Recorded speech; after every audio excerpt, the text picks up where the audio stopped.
Okay. Good afternoon, everybody. So it's a beautiful day. Why? Always chemistry is beautiful, and today is a very beautiful day because we are doing unit 12 equilibrium. Even last week, I think I've explained, like, the exam is now getting closer, and the exact fixed date of the exam, that's August. And then how many months you have for the final exam? Let's say like 9 more months. Then you have to balance everything really nicely, but still target more on covering the syllabus rather than going with questions. Otherwise, like, how would you do questions without completing the syllabus? So even for other two subjects, mainly, basically, always try to cover the syllabus as soon as possible. Then only you can go with questions. Okay. So far we finished. Do you have chemical context questions? Do you? No? No, I guess. Yeah, we finished everything. Yeah. Up to chemical kinetics, we finished everything like really nicely and completely. Then we are moving to the 12th unit, that is unit 12, equilibrium. Equilibrium, I can see it. Make a bed equilibrium. Equilibrium. Okay, usually, so far, okay, when you are going from other units to this equilibrium unit, you have to change your attitude a little because so far all the units you've done have straight reactions. Only reactions going from reactant to product. Okay, before we moving on to equilibrium, there are some reactions not only to the front side, they are happening to the back side as well. So the forward reaction means always reactant going to products, the normal reaction. But then let's say we are going from A to B, then not only A is making B after a particular time. When the B concentration is enough to maintain its own concentration and give it back to A, part of B is converting back to A. So that not only A is converting to B, but B is also coming back to A. So the forward reaction is A goes to B, and the backward reaction is B coming to A. So when A goes to B and B goes to A, these two rates are equal. You guys done rate for chemical kinetics. Then we say the system is in equilibrium. At equilibrium systems, all the macroscopic properties are constant, not changing, but microscopic properties are continuously changing. Let's say we have a simple little equilibrium condition, like let's say we are making ammonia using hydrogen and nitrogen. Then what is the forward reaction? Nitrogen plus hydrogen together makes ammonia. Okay, what kind of macroscopic properties are not changing if it is in equilibrium? Concentration, pressure, temperature, all are constant. But what are the changing properties going from reactants to products? Microscopic properties. Usually we get as reaction coordinates. What are those examples? Yeah, hydrogen HH bond breaking, NN triple bond breaking, so that their hybridization, their shape, all are changing.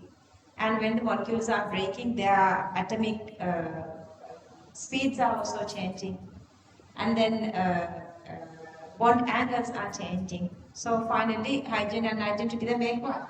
This derivative shape, ammonia. So that they are making ammonia. Then when you are going from backward to forward, ammonia to nitrogen and hydrogen, then again all the properties of ammonia is changing and it is going back to nitrogen and hydrogen. So that kind of systems are called equilibrium systems. And then the little issue here is, okay, so this is the not difficult. Equilibrium is not difficult. My favorite unit is equilibrium. I done biology for advanced level, not maths. But physical chemistry is really beautiful. We can understand physical chemistry really nicely, regardless whether we have done biology or maths. And why I found this equilibrium is very interesting because it has something that you always can do. And once you understand these principles, going on with equilibrium is really, really easy. Okay, I guess couple of students are not coming here is because of this science or something. Yeah, so that's why I decided not to do this. Since I'm doing my very first paper class with you guys tomorrow, like tomorrow is the date. So tomorrow morning, I think I have to respect that because, like, that's there some sort of a bigger day. Like even the single medium students are requesting not to do the class on the morning time tomorrow. So after that week, we starting paper classes. Okay. Tomorrow I'm not going to do the paper class. Friday paper class. We're going to do after that week. Anyway, let's say you guys have to make your mind going from the normal reaction to equilibrium reaction. Let's say we have A goes to B. A goes to B. Okay, that is a normal reaction. Reactant A converts to B, and then if you're having a back, then what happened here is, let's say I'm going to add one another something. Let's say A plus P. Okay, P plus A. plus. See, fate. Partha plus Asha, who's this other side? Anyway, you guys. So we had a little like sensitive time yesterday, like, you know, these 24 students, Colombo Medical Faculty students, they left forever. So I think not me, like sir චුට්ටක් ඇනුණා. මේ අර ඇඟේ දාගෙන හදලා දැන් උලන් යනවා ආයේ. And the other thing, like for your parents, they are coming like every week they are coming back, but they don't have time to get to Grand. Then they are like nanny අපි හැමතිස්සෙම වෙනවා. So that was little sensitive, like they left the Grand forever, I guess.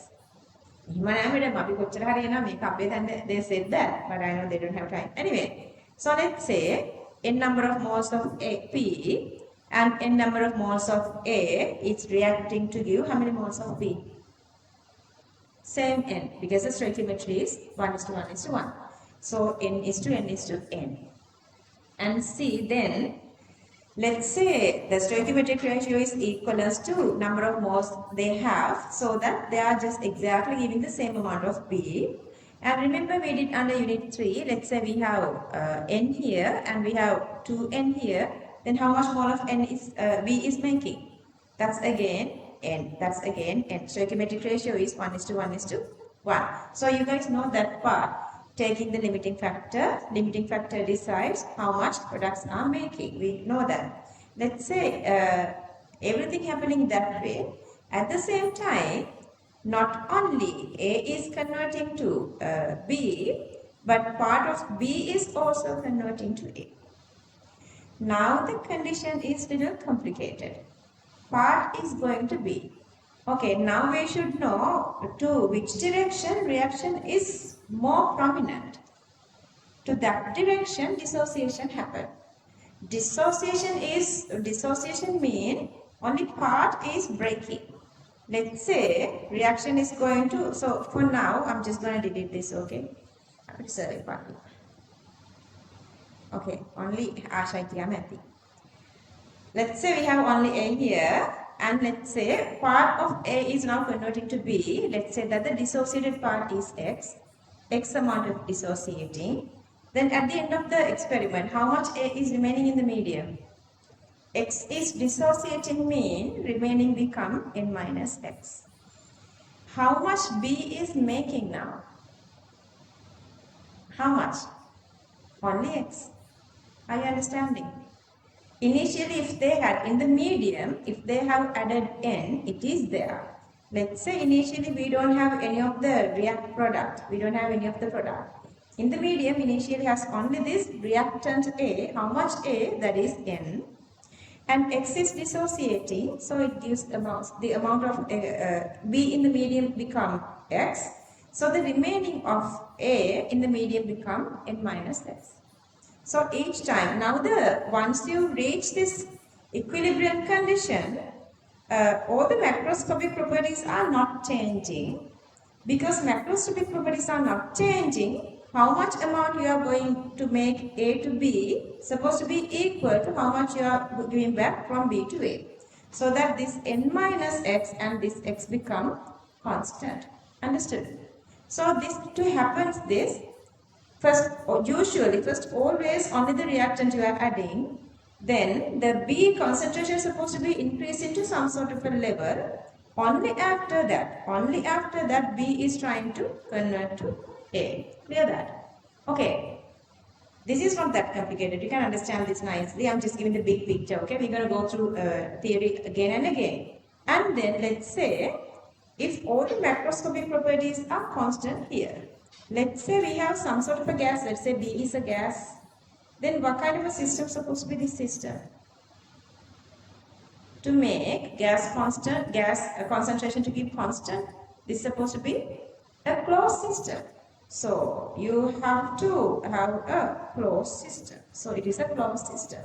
So remember, another requirement for equilibrium condition is it's always supposed to be a closed system. Usually we are going with, unless otherwise they are changing the temperature, usually we are going with constant temperature condition as well. Remember that we talked about this rate constant. Rate constant can change only by the temperature. Same way, equilibrium constant can be changed only by the temperature. Okay, this is a little base of this equilibrium. So the equilibrium is divided into 4 different parts actually. So this is your resource book again, and the other thing. It is a must to go with the resource book. There is no excuses. It is a must that you have to read the resource book when you are going with equilibrium. It is another version of equilibrium knot. My knot and this theory is same. My knot and that version is different since they are making these papers and you guys have to go through this. And again, I would say another something. So yeah, usually 3.5 months or 4 months. And marking scheme is really tougher. Marking scheme is really tougher. I told you guys last week that I have put a little video clip that you want to see, like geometric fundamentalism of coordinate complexes. Did I tell you guys that? Did I post it to the group? Go through that. Could you be able to write that? Let me know if you could write that. I need to post you guys the note as well. You have to write that. You have to understand that. Because today I did the English medium one because they are not only asking the question, they are asking you to draw these structures. So that you need to have that knowledge. Anyway, marking schemes are really tougher and the paper is really easier. Yesterday, Sinhala medium students done that. Their marks are really good, almost 50 for MCQs, and they didn't have any issue. Like throughout the whole paper, they didn't have any issue. It simply means the papers. If you go through this part, like if you get the good practice, papers are really easier, but the problem is they are making the marking scheme really tougher. So remember that. Okay, so equilibrium, basically we are dividing into 4 different parts: chemical equilibrium, ionic equilibrium, phase equilibrium, and electrode equilibrium. Electrode equilibrium is the 4th part that we are doing under 13th unit electrochemistry. Other 3, chemical, ionic, phase equilibrium, we are doing under this unit. Chemical equilibrium means between chemical compounds the equilibrium is existing. If the chemical compounds are having ions, that is become ionic equilibrium. Then when we are talking about, I know, don't feel sleepy, we can start soon, okay? So then the phase equilibrium means the equilibrium in between different phases, solid, liquid, gases, any aqueous or other solvents and so on. And for each of these conditions, we are applying different equilibrium constants. So that is the base of this unit. Once you go on, you will understand this one. And when you are going on like each day, like every day, one by one, if any of you can make a short note, I want that short note. I still couldn't, that is the only thing I want to do like perfectly. Everything I have done, I still couldn't make a short note for equilibrium unit. But if you have equilibrium short note, it's going to be really easier. You guys know this unit is really long. Like, you know, see the KP, KC, KA, KB, KW, KIN, KSB, those all are like KD, KH. Different equilibrium constants are there for different parts. And special note. Yeah, you have to finish unit 4 TUIT book before starting equilibrium. We done that. You need a little log knowledge, and physical state is a must. Physical units starting from unit 4, physical state is a must. Because for the marking scheme, they say no marks unless otherwise no physical state. Regardless, you have done the balance equation, they are not giving marks if you are not go with this. And then SPD group analysis, just go with that. Macroscopic and microscopic properties, we did under unit 5. And then I'm not going to do this now because then you wouldn't understand why this part is important. Some logarithmic rules, I'm going to do this once we having the log calculations. Then you would understand why we are doing this. So I'm going to skip these pages for now. Yeah, I need 13 to 14 days to complete this one. Okay, so we can start equilibrium then. Let's write the topic. Unit 12, equilibrium. Unit 12, equilibrium. Maybe you guys are the one like in one single same year who's in ahead of like everybody. Unit 12, equilibrium.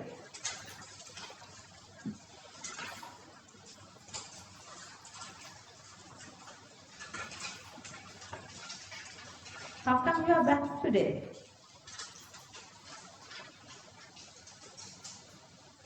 Any particular reason?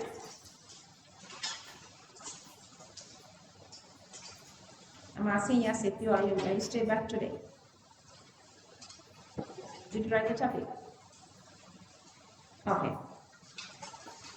Let's write the topic. Steady state of system. Steady state of system.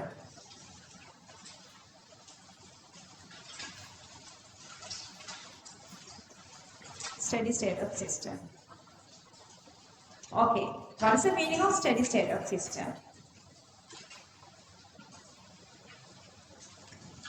Okay. Steady state of system mean if you have a certain process, whatever the rate is equals to its opposite process. If you have a certain process, rate of the opposite process is also equal to the initial process. Let's say we have a tank. We have a water tank with water. So I'm going to talk about the steady state. Steady state can apply for any open system or any closed system, not like the equilibrium system. Let's say we have a water tank. Inside a water tank, we have some sort of a exact level of water here. We have a water tank here. Let's say we have the exact level of water. And let's say to this one, we are fixing two taps here. Exactly, let's say the same diameter, same speed and everything you have tap. Here, if you open these two taps, then what happened? You are opening both taps. What happened to the water level? Staying still. Same amount is coming in, same amount is going out. So such systems are called steady systems. For example, understood? Same amount of water you are putting in. Same amount of water, why? Something else bothering you? Huh?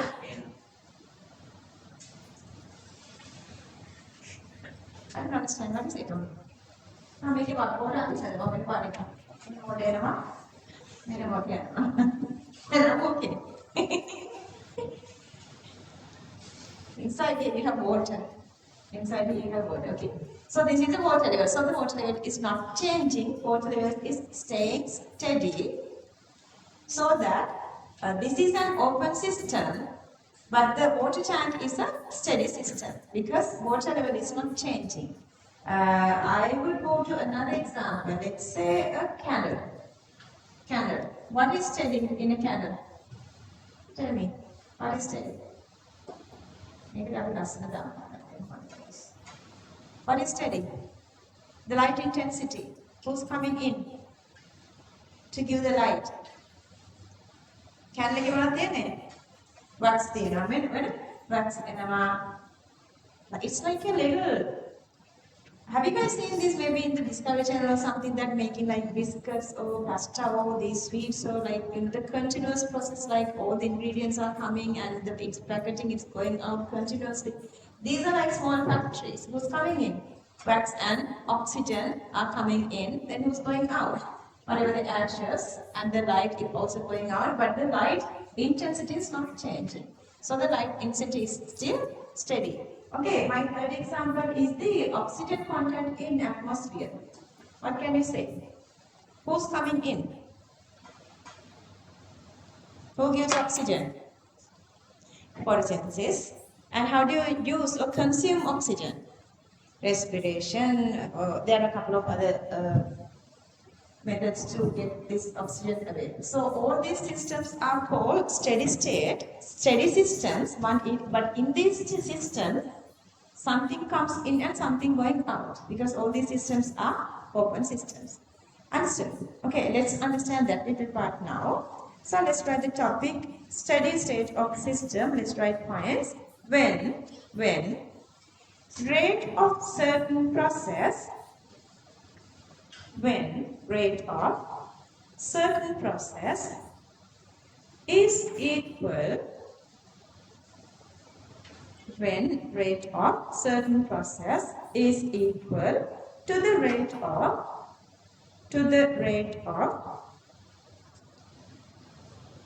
opposite of that process, to the rate of opposite of that process,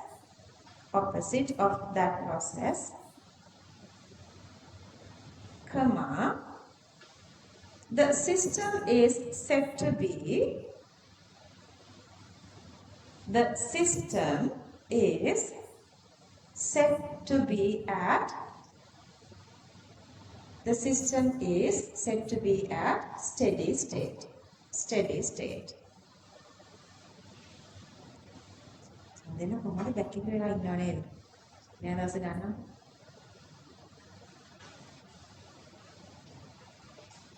Next one. This can be achieved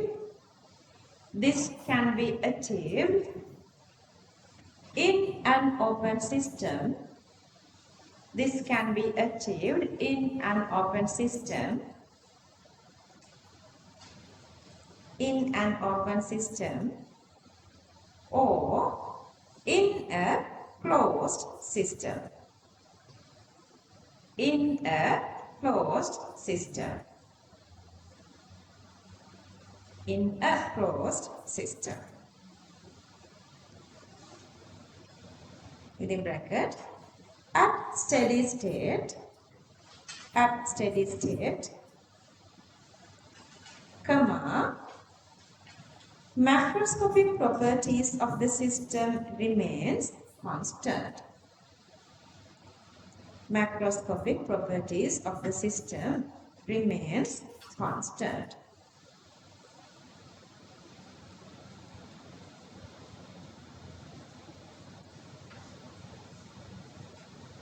Okay, let's go with these examples, okay?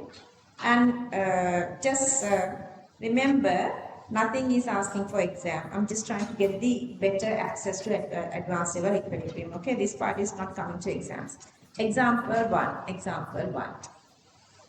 A water tank with a certain amount of water. A water tank with a certain amount of water. A water tank with a certain amount of water. Let's go with bullets. When the rate of inflow, when the rate of inflow of water, when the rate of inflow of water is equal to rate of outflow,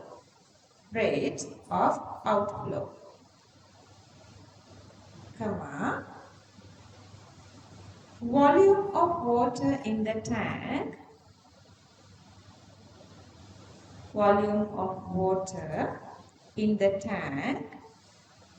remains constant.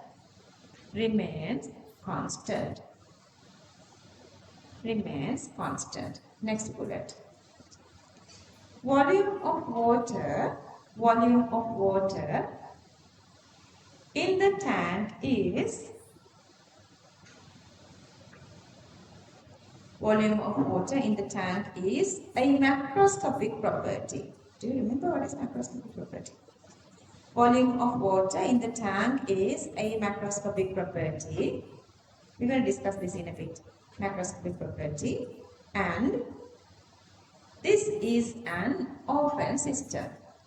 This is an open system.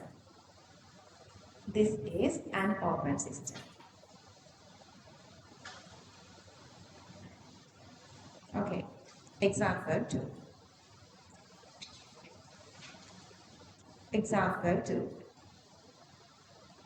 Volume percentage of O2 gas,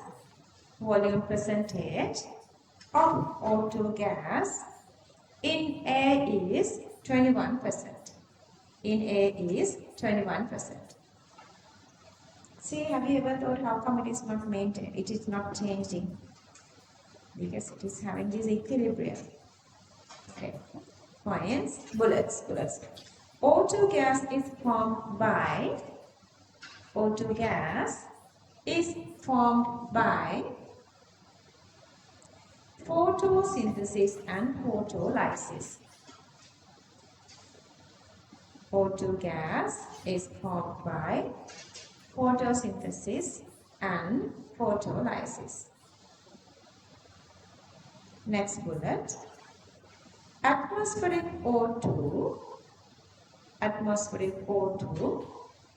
is used up.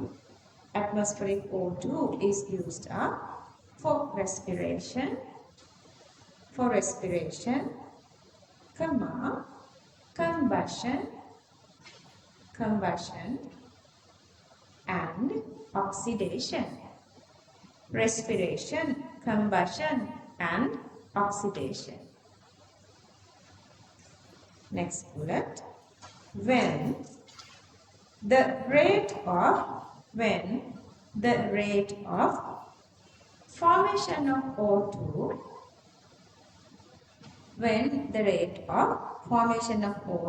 is equal to rate of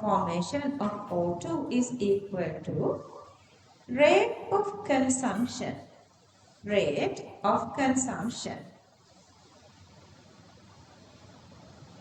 comma, volume percentage of O2. Yes, what's wrong with you today? Volume percentage of O2 remains constant. Are you sleepy or something, or headache or something? Why? Volume percentage of O2 remains constant. Focus really well. Last bullet. Volume percentage is a macroscopic property.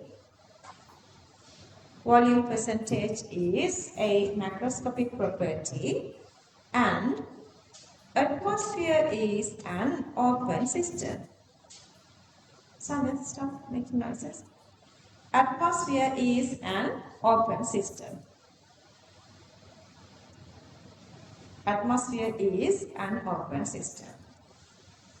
Okay, coming, equal, steady state.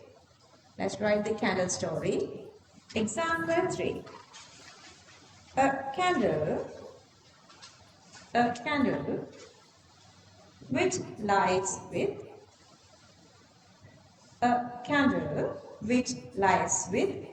uniform intensity.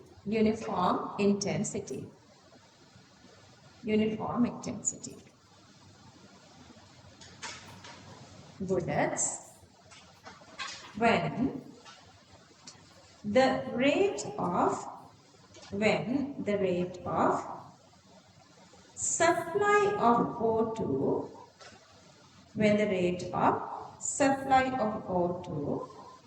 and fuel is equal to rate of exit of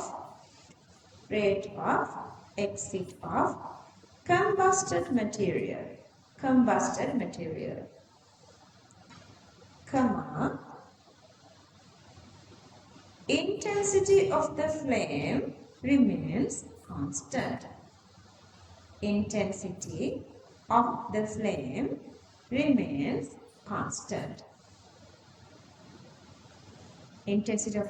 remains constant. What is the steady property here? Flame intensity.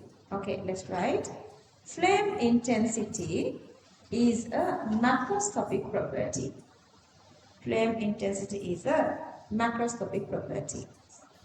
And candle which burns is an open system.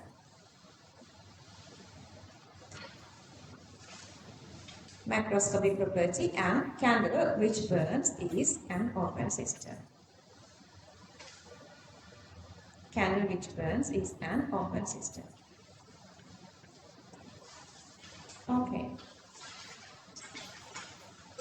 You guys have heard static and dynamic. What's the difference between static and dynamic? Static means not moving. Dynamic means moving. So the equilibrium system is always dynamic. Why? Some properties are keep changing. What are those properties? Microscopic properties. That's why we are using the word dynamic equilibrium here. Okay. Again, I'm just going to go like, so I was just explaining you guys how complicated this unit become with this the backward reaction and the dissociation part. Otherwise, this is really beautiful. So the very basic part comes with this explaining how would you understand this dissociation. That is the most complicated part. After that, the whole unit is easier. Anyway, let's say we have A and B going to C. So the reaction, I'm just explaining everything from the scratch, from the beginning. A and B makes a C. What do you call that reaction? That is the forward reaction. Forward reaction. And then C is making A and B. What do you call that reaction? That is a backward reaction. When these both reactions have the same reaction rates, then we call the system is in equilibrium. At that time, all the macroscopic properties are constant. Microscopic properties are continuously changing. What's the meaning of macroscopic property? The property that you are getting, that you are explaining using the whole system as a one single unit. Okay, so the concentration of the system, pressure of the system, let's say the color intensity of the system, those are the macroscopic properties. Okay, so let's write the topic, dynamic equilibrium. Dynamic equilibrium. Equilibrium systems are dynamic. This can be achieved, dynamic equilibrium. This can be achieved only in a closed rigid system. This can be achieved only in a closed rigid system. Closed rigid system with reversible process. With reversible process. With reversible process. Okay, just copy this hypothetical example. A plus B, reversible arrows C. I guess you guys are not using rollers to draw arrows, okay? Have this good hand-eye coordination now. We are in the last part of this covering the syllabus. Okay, let's write bullets. When A and B, introduced to a closed container. When A and B introduced to a closed container, comma, the reaction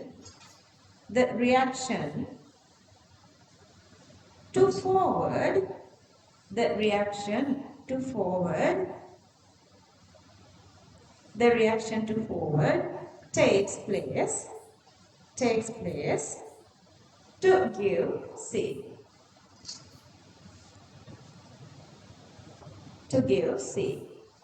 Comma, which is the forward reaction.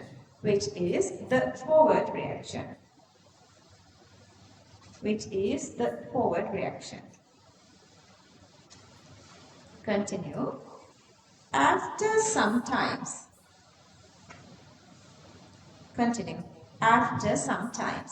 comma, some amount of formed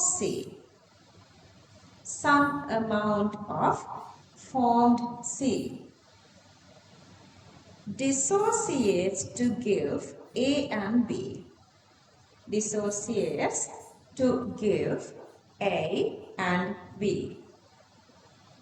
Comma, which is the backward reaction.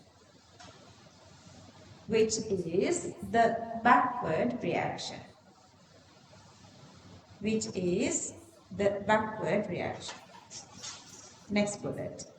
when the rate of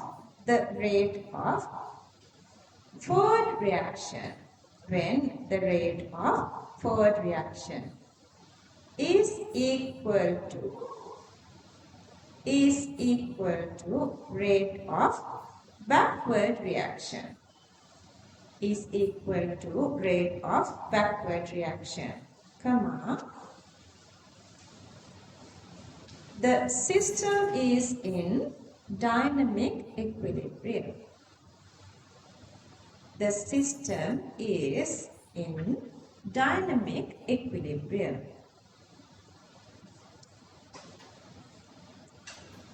Last bullet. Also, once the system reaches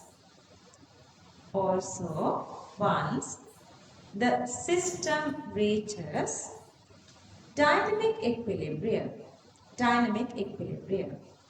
comma, macroscopic properties remain constant.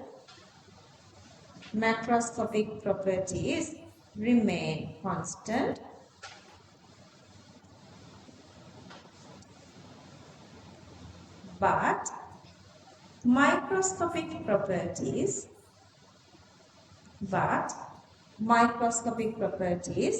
change continuously.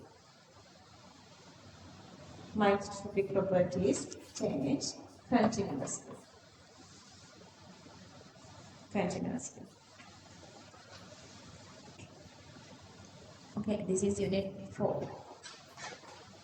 Topic: macroscopic properties which remain constant at dynamic equilibrium. Macroscopic properties which remain constant at dynamic equilibrium. Macroscopic properties which remain constant at dynamic equilibrium.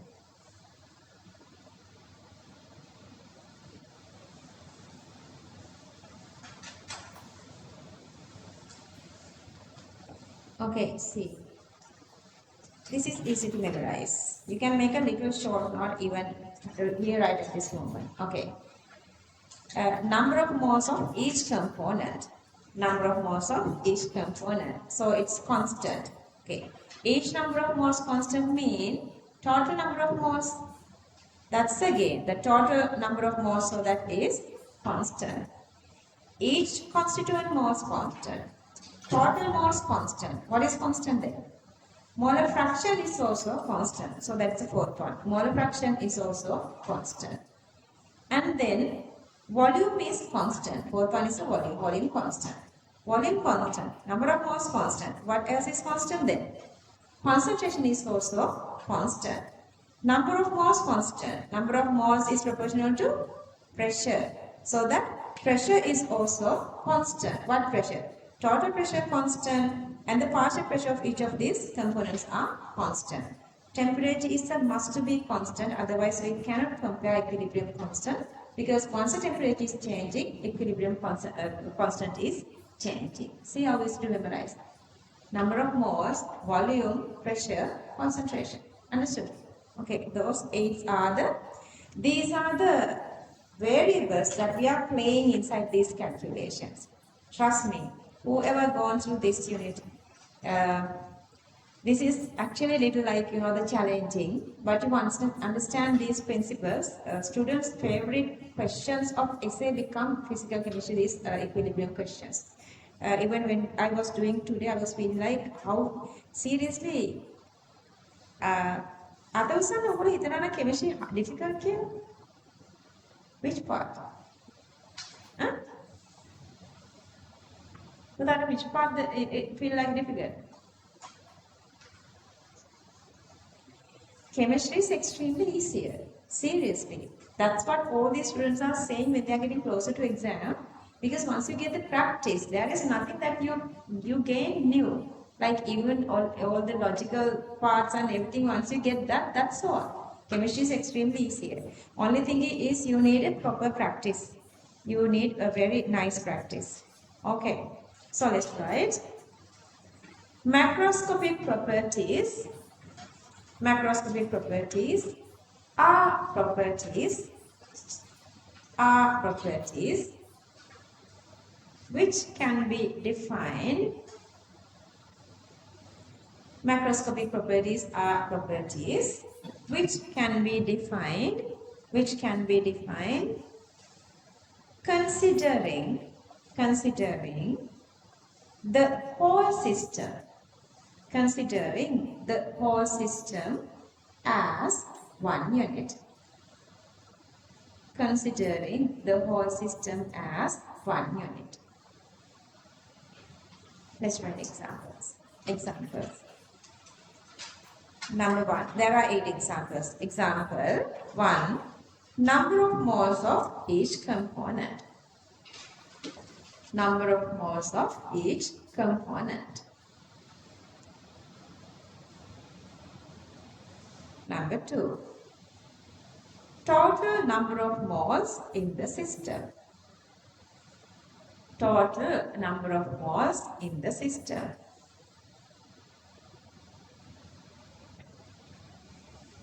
Number 3. Total volume of the system. Total volume of the system. Number 4. Molar fraction of each component. Molar fraction of each component. Number 5.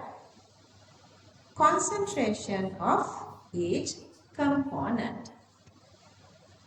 Concentration of each component. Number 6. Total pressure of the system.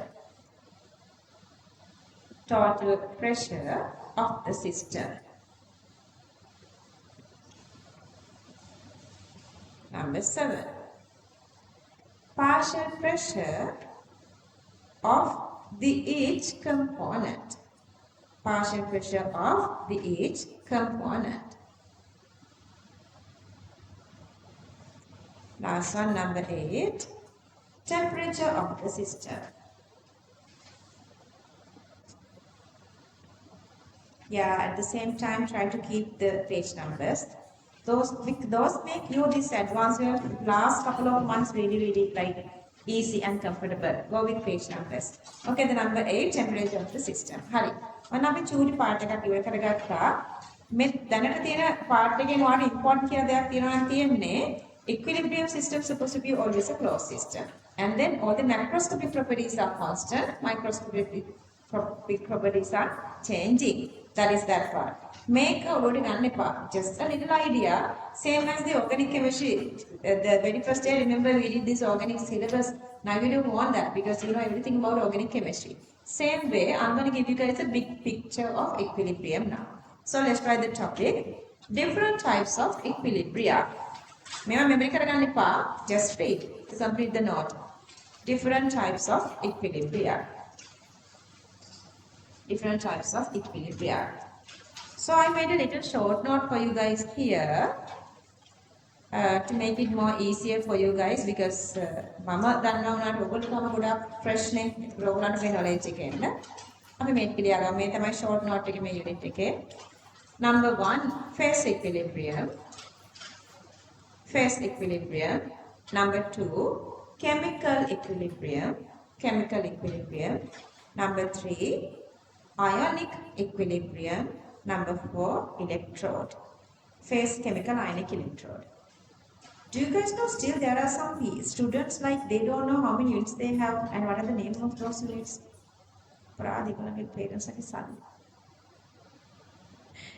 If you don't know what you are doing. Okay, then under phase equilibrium we come across it only 2 different equilibrium constants.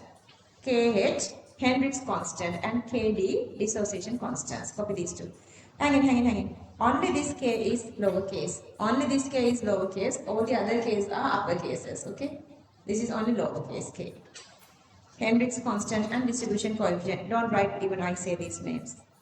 Okay, then under chemical equilibrium, we go with Kc and Kp. concentration related equilibrium, pressure related equilibrium constant. Ionic equilibrium is the difficult, hard, challenging, longer part. They have a lot of equilibrium constants. Ka, acid constant. Kb, base constants. All K's are uppercase.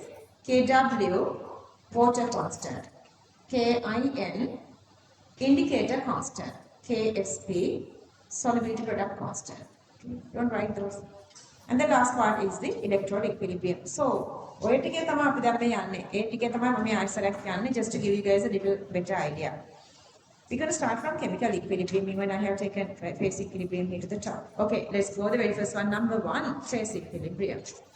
Phase equilibrium, 6 subtopics A, B, C, D, sorry 5 A, B, C, D, E. 5 subtopics A, B, C, D, E. A, B, C, D, E. Under that, let's go one by one. A, liquid gas equilibrium. Liquid gas equilibrium. Then examples. What is a liquid gas equilibrium? Hang it. What is a phase equilibrium? Different physical states. Okay, don't write those definitions. We're going to come very deeply to understand that. Phase equilibrium means physical states are different. Then what's the meaning of liquid gas equilibrium? Okay, with water, what is it? Liquid water and water vapor. Let's say we have a system and inside this system we have water. We boil it. So it is making vapor. You don't have to boil, even at room temperature. You guys know. Take experience at your Take a cup you would see the sediment in the down. So it's evaporating. But if the system is closed, that evaporation is limited, then you are going back to liquid. That kind of a condition. So the water, liquid and water, gas or steam, same sort of a condition we can expect with any other liquids. Okay, ethanol at our room temperature, existing as a liquid and it can also evaporate to give ethanol vapor. Clear? Sandra, are you having any problem here? Are you really okay? Why is it there?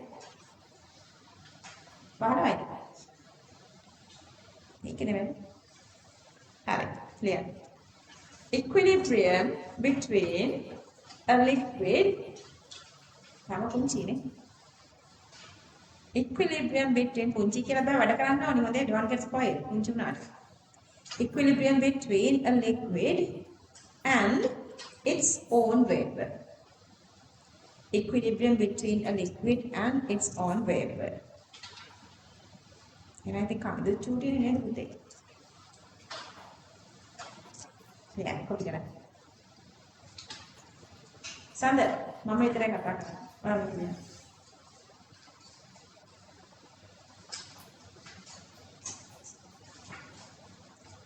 පාඩම් කරනවද? දකුණු වැඩි කරගන්න පාත් දෙකක් තියෙනවා ලොකු. ෂුවර්ද?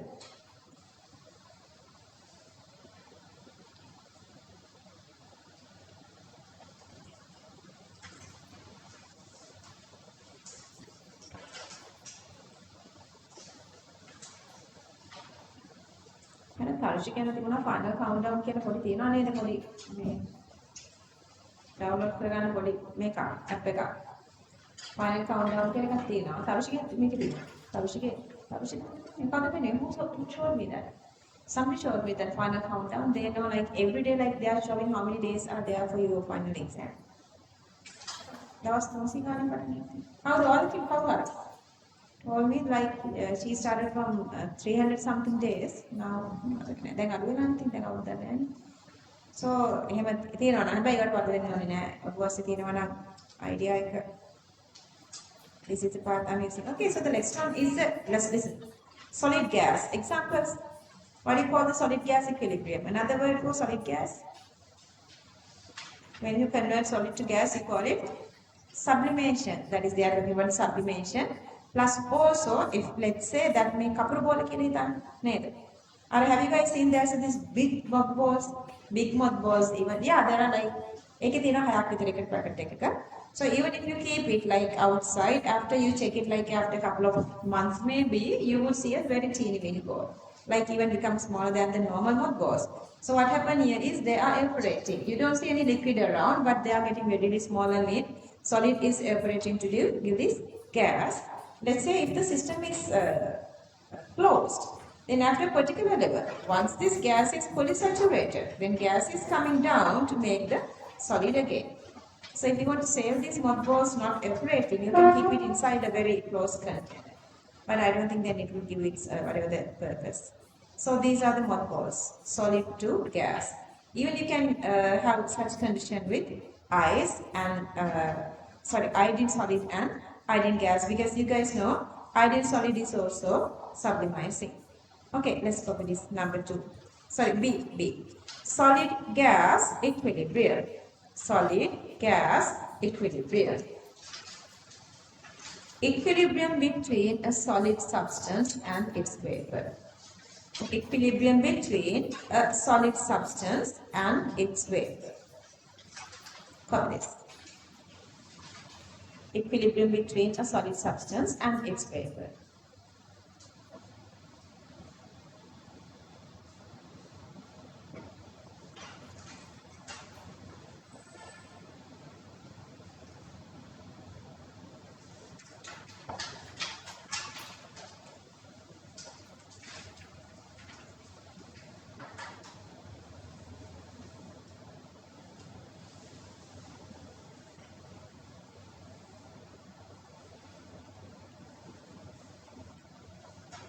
Naphthalene balls, mothballs, kapuru. You don't want to memorize the structure, you never want that. Just given an example, okay? It's not necessary you need this structure.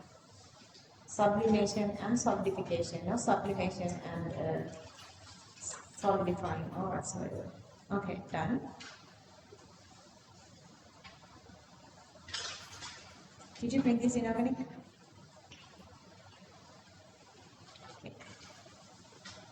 And see, when you are talking about this solid equilibrium, this kind of a condition is also possible. This is not the solid carbon monoxide, just the normal carbon monoxide, but we can make this carbon monoxide adsorb. What is the meaning of the adsorption? Accumulation on the surface, not going through the surface, okay? Accumulation on the surface. This is a surface on the surface. It is not going in, that is the adsorption. So we can absorb carbon monoxide on charcoal. Purification method. So again, if the system is closed, there is a connection or the equilibrium between absorbed charcoal and detached or free carbon monoxide. Okay, let's write that. Sometimes this equilibrium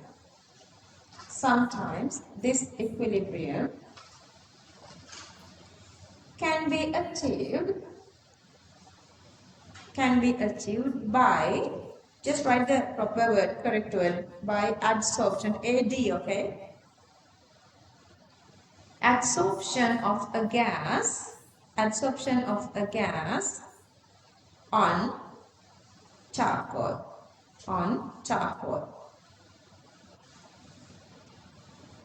Then, instead of the pure solid,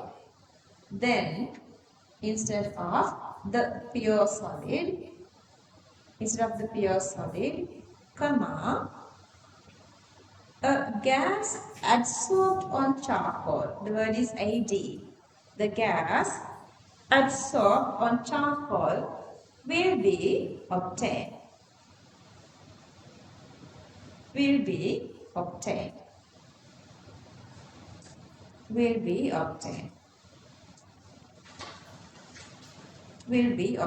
Copy this. Add charcoal adsorbed carbon monoxide. Add charcoal. Now doing equilibrium. I can't believe we are here now. all of a sudden, මට 25 motor වලක් එනවා. Like the very first day we started, all of a sudden they left me, like the 25, like, you know, they're gonna do the exam in. I made a plan for them as well for that. Was yeah. So all of a sudden you would start your exams too. නේද? ඔයගොල්ලෝ ආපහු මොන දවසද හිතන්නේ unit 1 2 3 කරගෙන දැන් ගොනේ.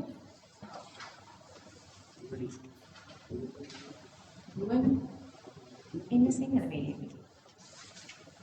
Okay, so listen. Dissolved gas and a gas. What is the best example?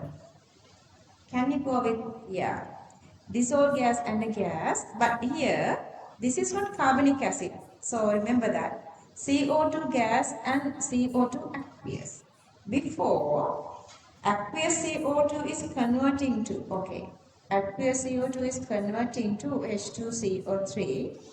Aqueous CO2 just existing, dissolving in water as CO2 aqueous, not reacting with water. So this reaction is like you are reacting CO2 with water to H2CO3.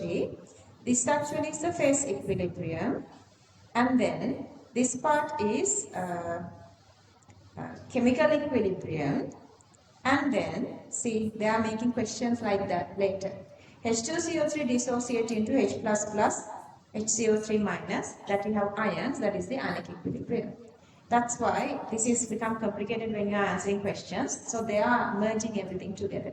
Otherwise, only one single part is easier. But that is the condition of carbon dioxide. Don't worry, you never get a harder condition with oxygen, because oxygen appears even if you dissolve in water, just existing as O2. It is not dissociating to any other form. Okay, that is it. See, let's try.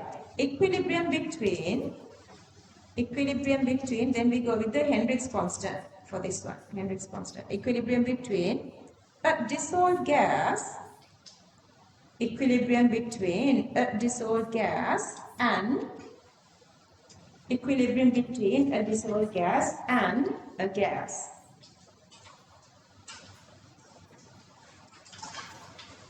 Equilibrium between a dissolved gas and a gas. Let's write. Equilibrium between a gas, equilibrium between a gas and a gas which had been, and a gas which had been dissolved in a solvent, which had been dissolved in a solvent, dissolved in a solvent. Continue. The most common, next point. The most common solvent is water. The most common solvent is water. Next point. During dissolution of the gas,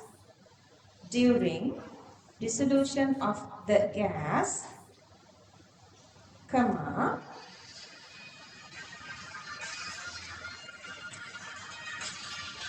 sometimes a chemical reaction takes place. During dissolution of the gas, sometimes a chemical reaction takes place. That is a reaction between water and carbon dioxide. Okay, so this you can show it on, if you want you can draw, otherwise no point.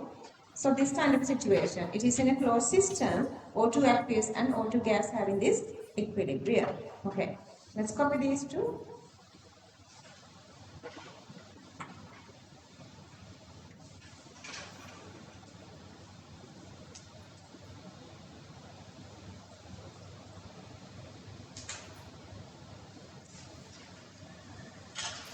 What's the meaning of immiscible?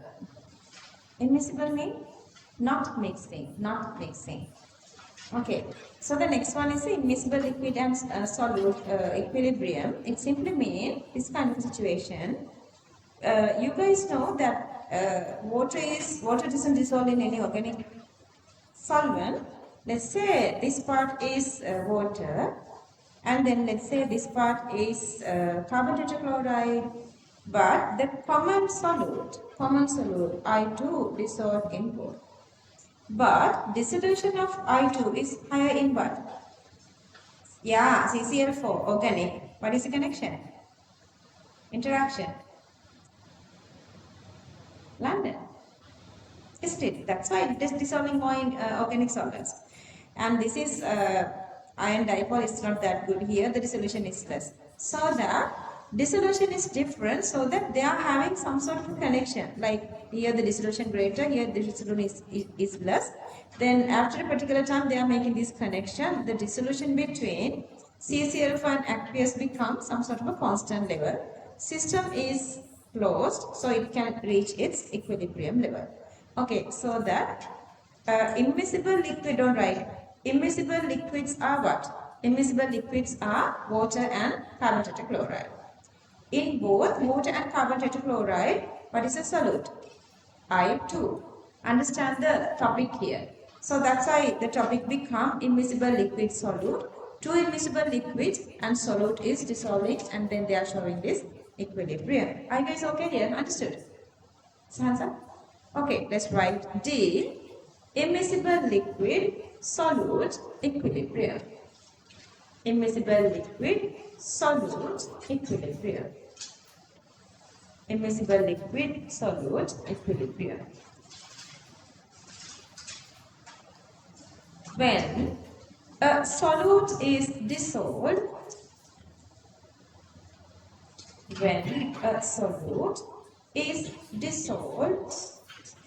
in two immiscible solvents, comma, this equilibrium can be reached. This equilibrium can be reached. This equilibrium can be reached. Copy this. Distribution coefficient, that constant is coming here, equilibrium constant, distribution coefficient. Distribution means the dissolution. Dissolution is different in both carbon tetrachloride and aqueous. And then aqueous and chloroform dissolve the different way this ammonia.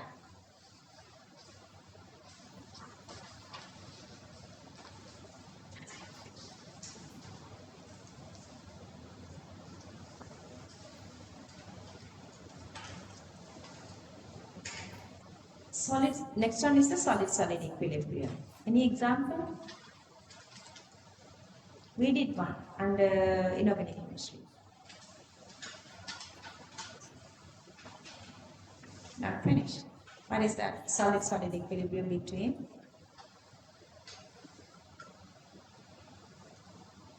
Time to finish?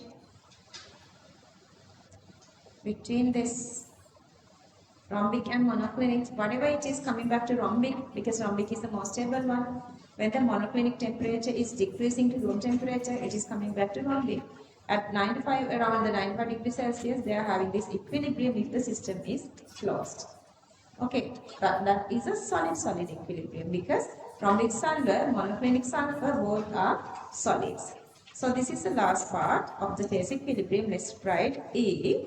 Solid-solid equilibrium. Solid-solid equilibrium.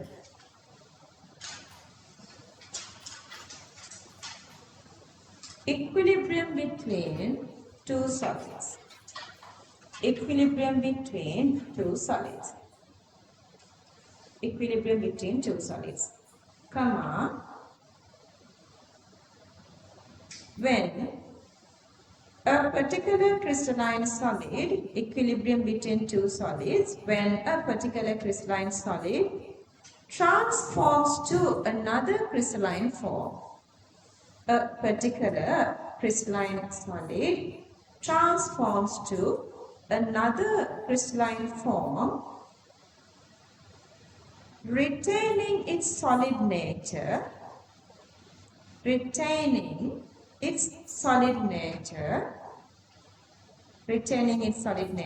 at transition temperature, transition temperature with both the solid forms coexisting at 1 atm temperature. My darling, Miss La, you okay? Where are you? Just copy and write this.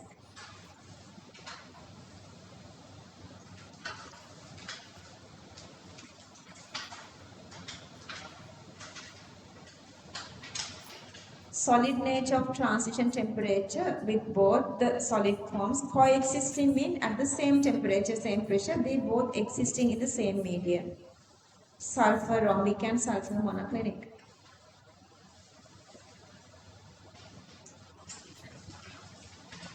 Even we didn't do this paper class, you guys have all the notes and tools and you know these papers and everything, recordings and everything, just follow every day, okay? Every day, every week. මම මෙතනින් එහාට යන්න කලින් අපි යනවනේ ඉතුරුතරට මම ඔයගලන්ට චූටි දෙයක් මේ රුට් දාන්න ඕනේ. ඔයගලන්ගේ day plan නෙමෙයි week plan එකක් හදාගන්න. Like I don't know how you guys are going on. Let's say we have 7 days. 1 2 3 1 2 3 4 5 නේද? 7 days මොකනේ? ඔන්න 6 7. Okay? We have 7 days. And let's say the half day like the morning time before 12 and after 12 also. So how many days you have free? How many free days you have? What are the days that you are having working? And how many free days? Then use those free days as a sort of let's say if you are again going with chemistry, let's say you are free every Tuesday after 8. Every Tuesday after 8 you are free. And let's say that the Thursday, Wednesday is some sort of a day that you don't like usually going to school because school doesn't do much. If the school doesn't do much, stay at home, work full day. Okay? If you feel like once you go to school, if it is wasting your time, because 9 months is really shorter time when you look here and there time will passing. Okay, let's say the Wednesday is a free day, then you have one full, like let's say, if you forget all the other stuff, let's say you are starting the day to going to school around like let's say 6, getting around up 6, then you are coming home around let's say 3 or 2:30 or 3, then how much time you have remaining if you are not going to school? Then how much workload you guys can finish? Then use such a day like let's say 2 hours chemistry, 2 hours physics and so on, doing these questions and papers and everything. Likewise, make a proper plan. Always keep that whatever the parts for such days. Then as a regular normal classes, do whatever you are supposed to do at that time. Let's say in these 2 days, 2 hours, you will not finish chemistry. Let's say you are inside a chemistry class. Can you do something else in here? Like let's say then you are moving to physics here. Then you are supposed to move on to physics here. But you are not done here. You are still doing chemistry in the other rest of let's say another 2 hours. Don't do that. Because let's say you are in 2 different classes. Once you done chemistry, you have to go on to physics. If it is physics, once you done physics, then you are moving to combined or bio.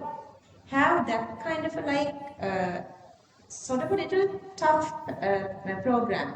Always whatever the time you are like let's say that the Saturday morning is you guys are free, you guys are staying at home, then Saturday morning let's say if I get up around 6 and if I stay up to 12 or 2, then I have like 6 hours, 8 hours, then how much stuff you can do?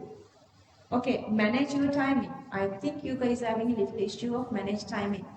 Then see how much workload you guys can finish. So usually students are saying when they are not going to school in some sort of one single day, they cover lots of workload. Practice those. Okay, so we are done with the phase equilibrium. Other 3. Remember, if we go back to this very first part, we started here, different types of equilibria. We divided into 4 parts, phase, chemical, ionic, electrode. Then phase has 5 subtopics, A, B, C, D, E. We are done that part. Then we are moving to chemical equilibrium. Number 2, topic number 2, chemical equilibrium. So we are starting this advanced level chemistry. I am starting. Some start with physical phase equilibrium. I prefer this is the best because this is very easy and very shorter part, chemical equilibrium. Chemical equilibrium. And this part, I am using this part to convince you the equilibrium principles. Then we are going with the complicated equilibrium topics. Okay. Chemical equilibrium occurs in the system having the chemical compounds. Say you don't see ions here, only the chemical compounds. Okay, let's write that. This equilibrium exists in a reversible chemical reaction.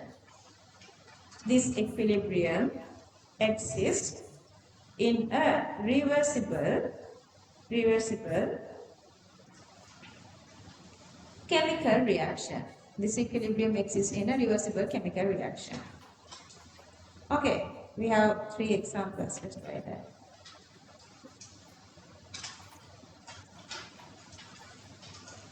School वाला message जगह पास करना भी classes tick of को सामान्य परिधि करना गेलो online हाँ आगतने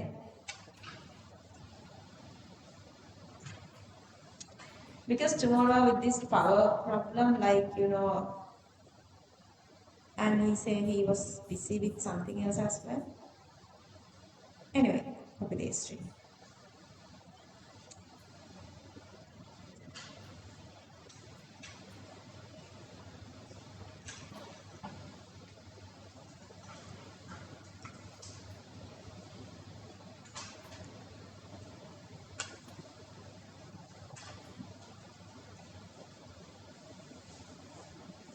See, remember all these reactions are 99% of these reactions are we done already for either any of whatever the units. That is another beauty of equilibrium. All the reactions are non-reactions.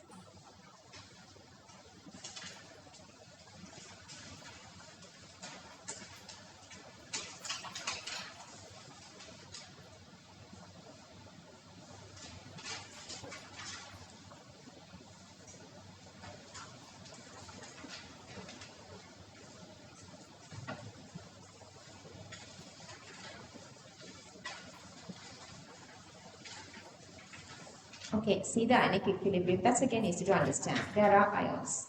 Equations related with ions or the involving ions are ionic equilibrium. So let's try the next topic. Topic number 3, ionic equilibrium.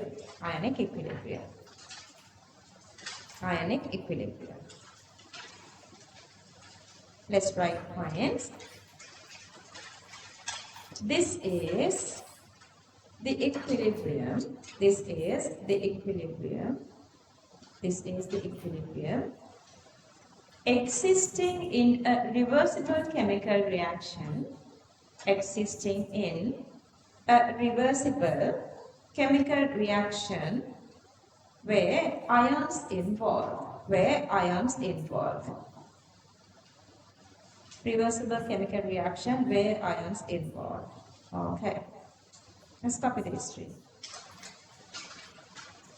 First one is water, second one is acetic acid, third one is silver chloride. You guys know all these compounds now.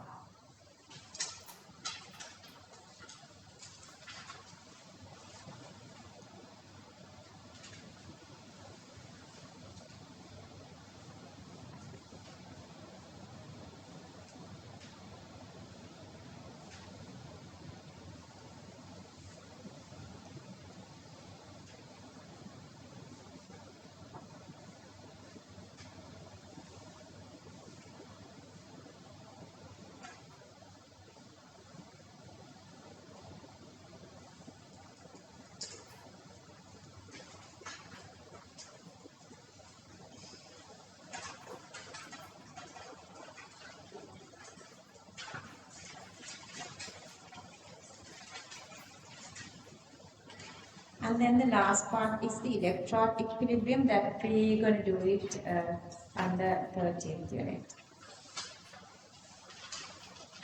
Okay, let's write this little part here. Topic number 4, electrode equilibrium. Electrode equilibrium. Electrode equilibrium. This is the equilibrium existing in an electrode of a cell. This is the equilibrium existing in an electrode of a cell. Electrode of a cell. I have taken 2 electrodes, copper electrode and chlorine electrode. Electrode of a cell. Copy these 2.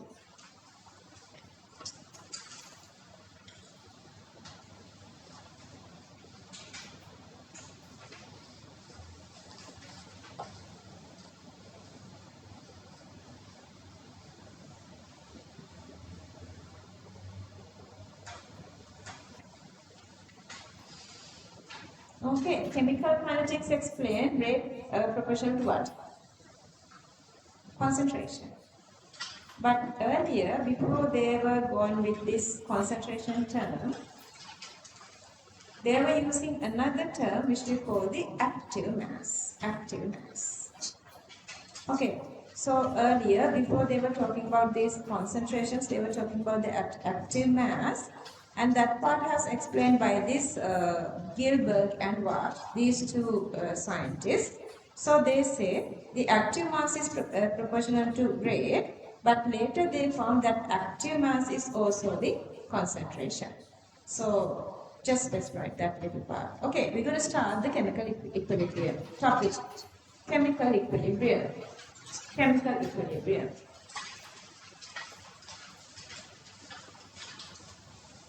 Active mass, concentration, both same, okay?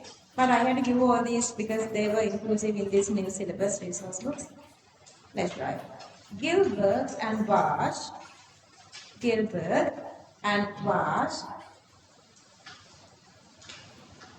Gilbert and Wash postulated, W-A-A-T-E, postulated that the rate of a chemical reaction is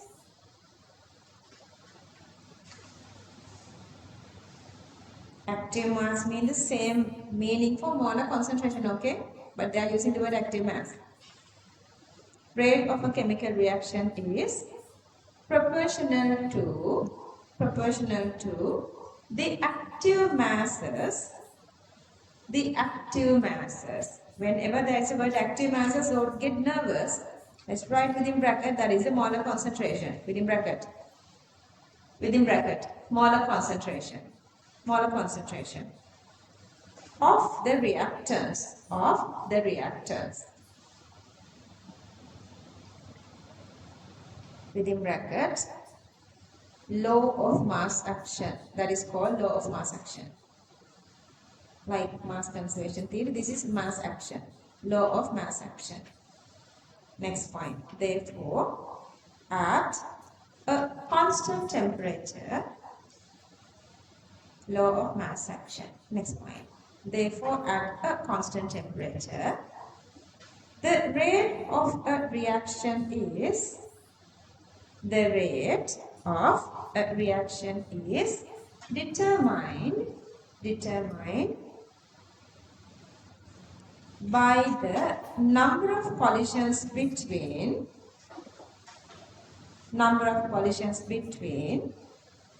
the reactant molecules. The reactant molecules.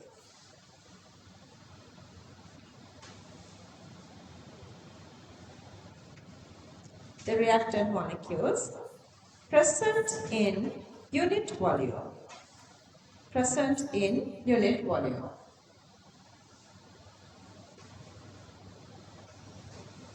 Present in unit volume, and hence its concentration,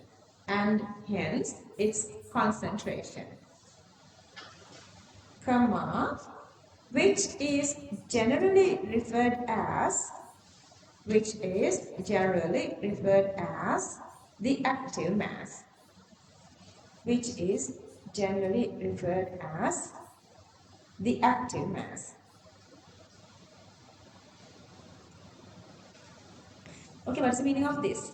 Reaction rate is proportional to concentration, and concentration is proportional to number of collisions. Again, they say number of collisions per unit volume is again number of molecules. Coming back to concentration, coming back to active mass. Just get used with the word of active mass. Other than that, we did this part for chemical kinetics. Okay, so the very first,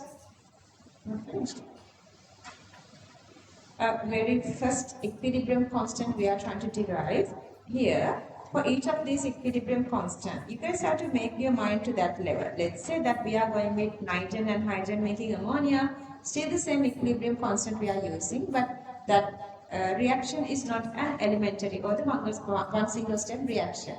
But here we consider those as one single step reactions whenever you are deriving any of these equilibrium constants. Okay, so I'm going to derive the very first equilibrium constant here, considering this is an hypothetical reaction. So A plus B gives C and D, that is the forward reaction. Then C plus D gives back the A plus B, that is the backward reaction. Okay, going from reactant to product is the forward reaction, product to reactant is the backward reaction. So that you can write separately two different rate expressions. For forward reaction, what are the reactants? Reactants A and B, A and B. For the backward reaction, what are the reactants? C and D. So if you write these rate expressions, are these okay? Are you understand this one? Rate is equal to rate constant of forward reaction into A and B, and rate of backward reaction constant to C and D. We don't know whether they are they are elementary reactions. So that since they are elementary reactions, stoichiometric coefficients A and B become what? Order. Stoichiometric coefficients C and D become what? Here, C and D, those are ordered. But let's say if the reaction is in equilibrium, what can you say about these two rates? Same. These two rates are same. So that we can write RF equals to RB mean, we can write this other side is also equal to each other. KF A into B equals KB C into D. KF divided by KB. If we separate this, if we subject this, that is always the equilibrium constant. So they are sometimes given this backward, they are giving these two, they are asking to calculate the equilibrium constant. So that, remember, ratio between the forward and backward reaction is the equilibrium constant. Since we were talking about the concentration here, this equilibrium constant is called the concentration related or the equilibrium constant with respect to concentration. Are you understanding this? Yeah. Lyceum, what are you guys doing now? Huh? Really? Which part? You started. You done chemical equilibrium. Is it okay now?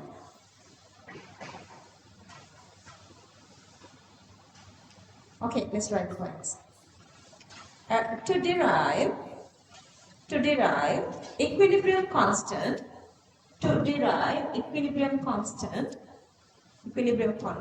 both forward and backward reactions in an equilibrium system. In an equilibrium system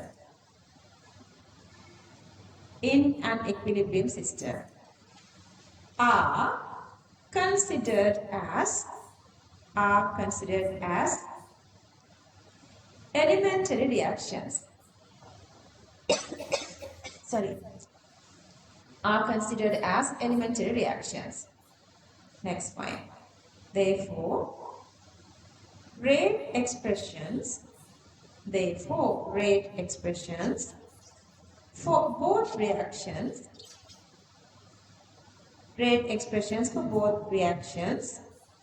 can be written as follows.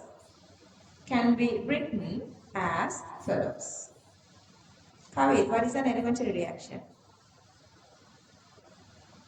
Kavit, what is an elementary reaction?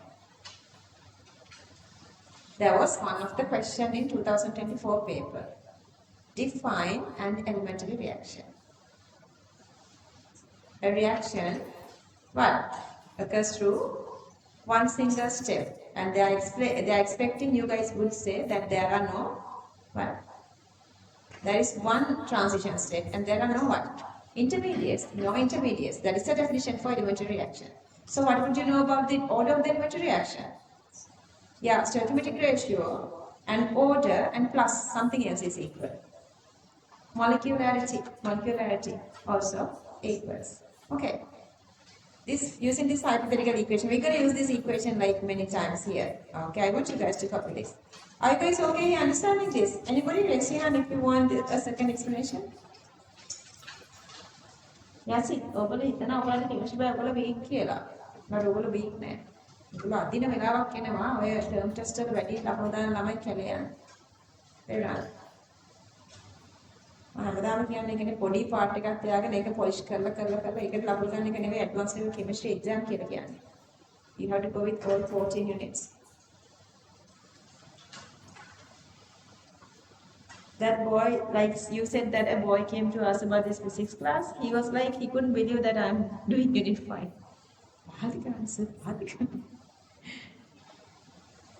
That's the plan.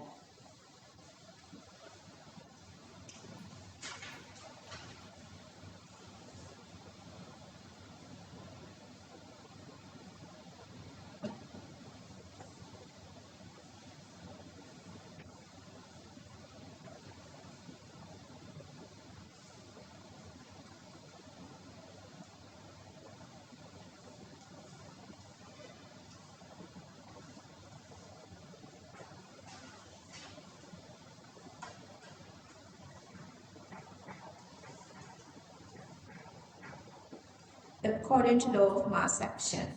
According to law of mass action. According to law of mass action.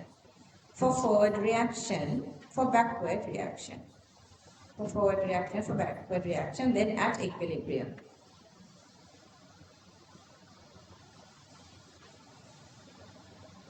Sinhala, you talk about? And you know that I said you guys are not like earlier, you guys are working like different now. I don't know how differently.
Okay, standard condition for concentration is, let's say 1 moles per cubic decimeter, 1 moles per cubic decimeter.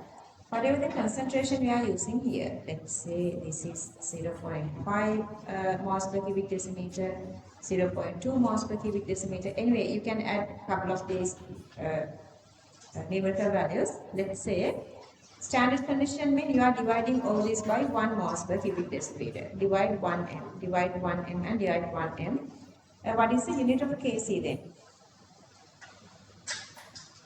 If you divide all these concentrations by 1 moles per cubic decimeter. So the concentration terms are then cancelling off. So that the Kc become what? Unit less. Otherwise, how would you get units for Kc?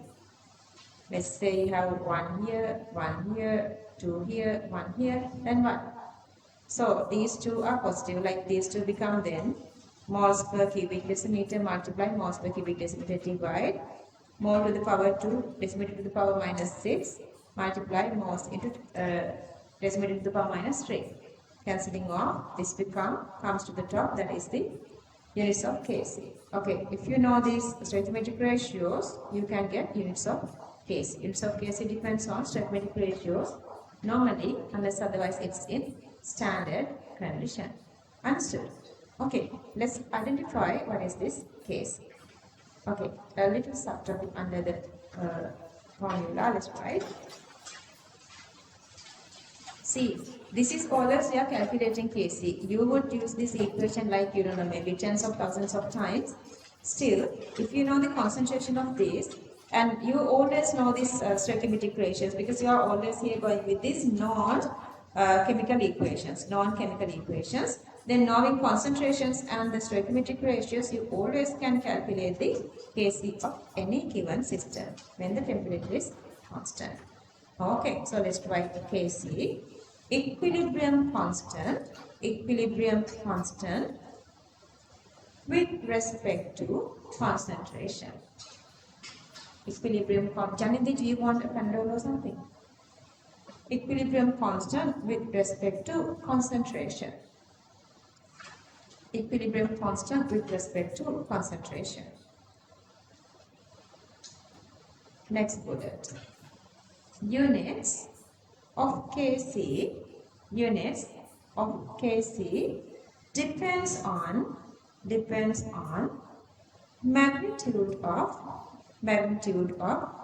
okay, lower cases here, magnitude of, these are the stoichiometric coefficient, magnitudes of A, B, C and D, lower cases, lowercase a, b, c and d. Within bracket, these are stoichiometric coefficients, so within bracket, stoichiometric coefficients, stoichiometric coefficients. Next point. Kc is a dimensionless quantity. Dimensionless means there is no unit. Kc is a dimensionless quantity. No unit, okay? Simply mean no unit. Dimensionless quantity when the standard condition is used. When the standard condition is used. When the standard condition is used. Continue. Otherwise, units are given. Otherwise, units are given according to the equilibrium expression. Otherwise, units are given according to the equilibrium expression. Not only this Kc, it's all same for all cases. Okay, let's write only for this one. For a given system, Kc depends only on temperature. For a given system, Kc depends only on temperature. For a given system, Kc depends only on temperature. Okay. This is the equilibrium law. When you raise products to their stoichiometric coefficients and when you raise reactants to their stoichiometric coefficients and when you get the ratio of that which equals to Kc, that is the equilibrium law. I'm using words to express this formula that actually is called the equilibrium law. Just look at it. Listen. Look at the screen. So what is equilibrium law? The ratio of multiplication of concentration of products when raised to their relevant stoichiometric coefficients and multiplication of concentration of reactants when raised to their relevant stoichiometric coefficient is a constant at constant temperature. In a reversible system, which is in equilibrium, sometimes for your real exam, they are just missing couple of these words. Raised to their relevant stoichiometric coefficient, they are losing that part. They are missing that part and given like two side statements, questions whether this statement is right or wrong. It simply means you have to memorize this full everything here as the equilibrium law. Let's write that. Topic equilibrium law. Equilibrium law. We are targeting this exam. Otherwise, you don't want to learn this. Okay? Equilibrium law.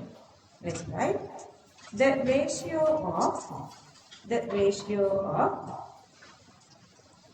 multiplication of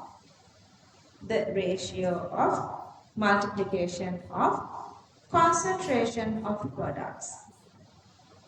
The ratio of multiplication of concentration of products.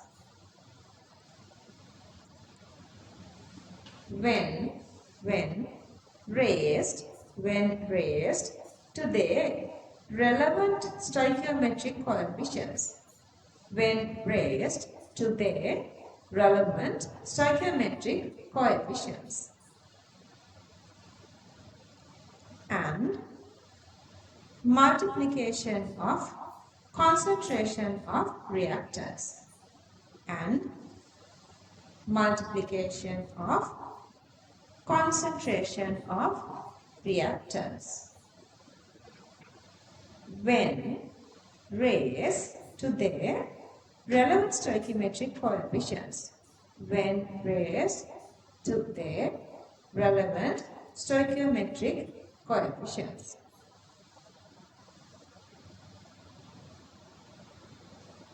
Relevant stoichiometric coefficients is a constant at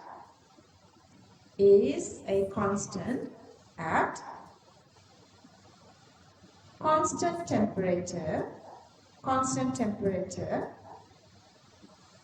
for a given reversible system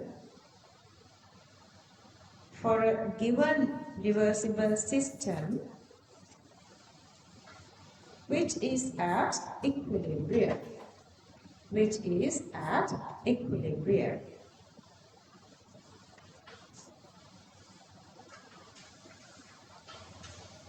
Okay, that is the equilibrium law. So we already defined Kc, concentration related equilibrium constant. Now I'm going to go to derive another equation for Kp, pressure related equilibrium constant. Same equation I'm using here, and you know from this ideal gas equation Pv equals nRT, we can come here P equals CRT.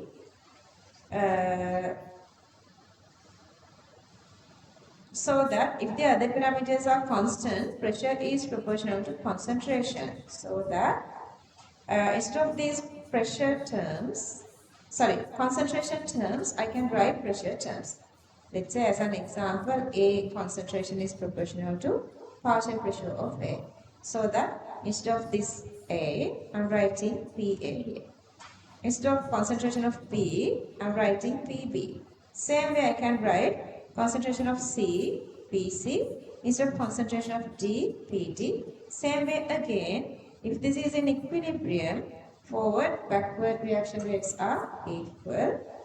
So that the same way I can write this Ka into PAPB equals Kb into PCPD. Same way, if I subject these two, which is the equilibrium constant related to respect to partial pressure, so you can end up here.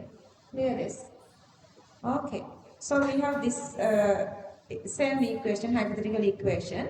We can prove using this ideal gas equation, pressure is proportional to CRT, equal to CRT. Temperature is constant, pressure is proportional to concentration. Pressure here proportional to concentration, pressure proportional to concentration. So that instead of these concentration terms, we can write pressure terms. Instead of these concentration terms, now I'm writing pressure terms.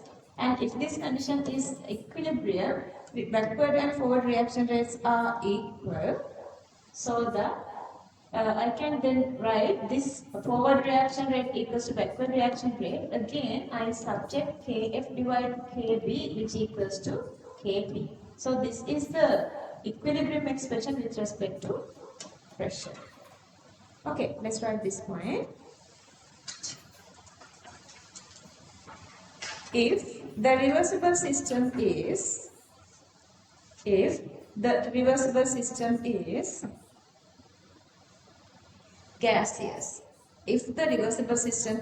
gaseous, comma, assuming ideal behavior,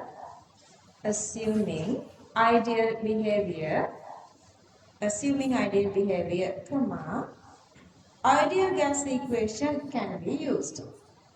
Ideal gas equation can be used. Copy this. Same equation, you don't have to copy it. A, B, B, C, C, D, D, all are gases.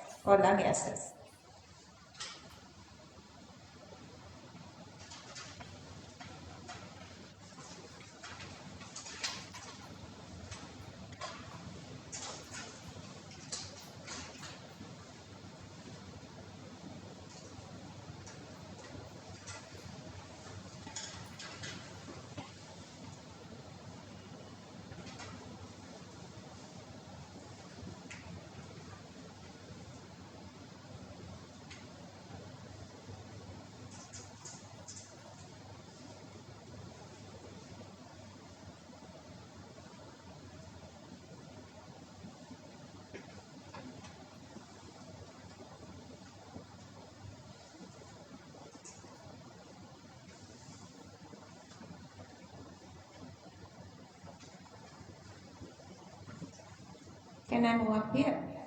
P equals CRT.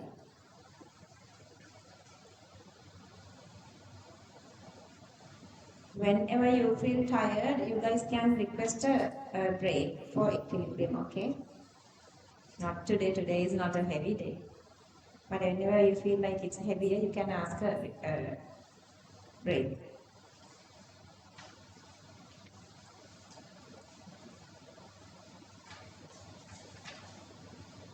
Try to complete the other side until they write. Some are still writing.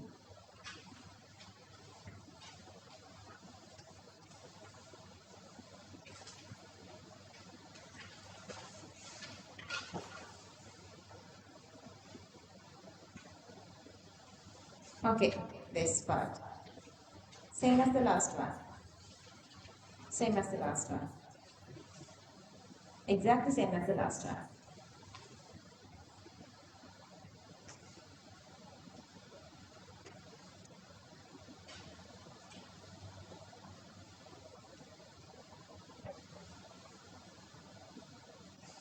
Just introduce these four: PA, PB, PC, PD, partial pressures of each component. Partial pressures of each component.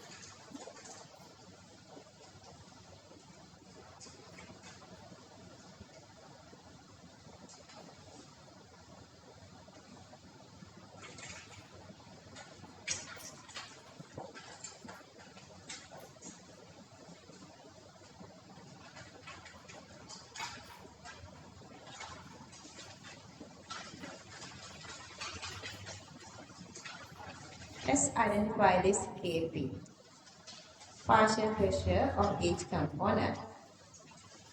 Okay, same explanation. Let's write Kp. Kp, a short subtopic Kp. Equilibrium constant, equilibrium constant, equilibrium constant with respect to partial pressure. Equilibrium constant with respect to partial pressure. With respect to partial pressure. Next bullet. Units of Kp, units of Kp depends on magnitude of A, B, C and D. A, B, C and D.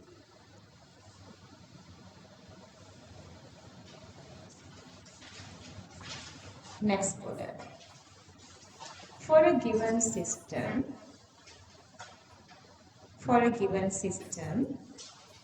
Kp depends only on temperature.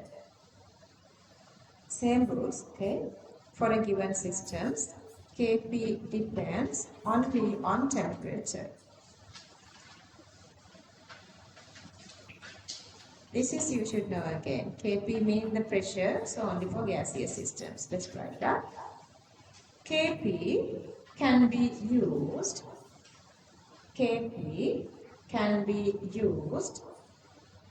only for gaseous systems.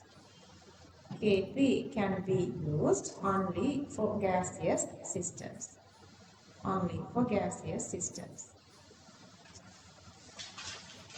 Again the same rule. If we consider standard state, there is no units. Let's write that. Kp is a dimensionless quantity. Dimensionless means no unit. Kp is a dimensionless quantity when the standard condition is used. When the standard condition is used. when the standard condition is used.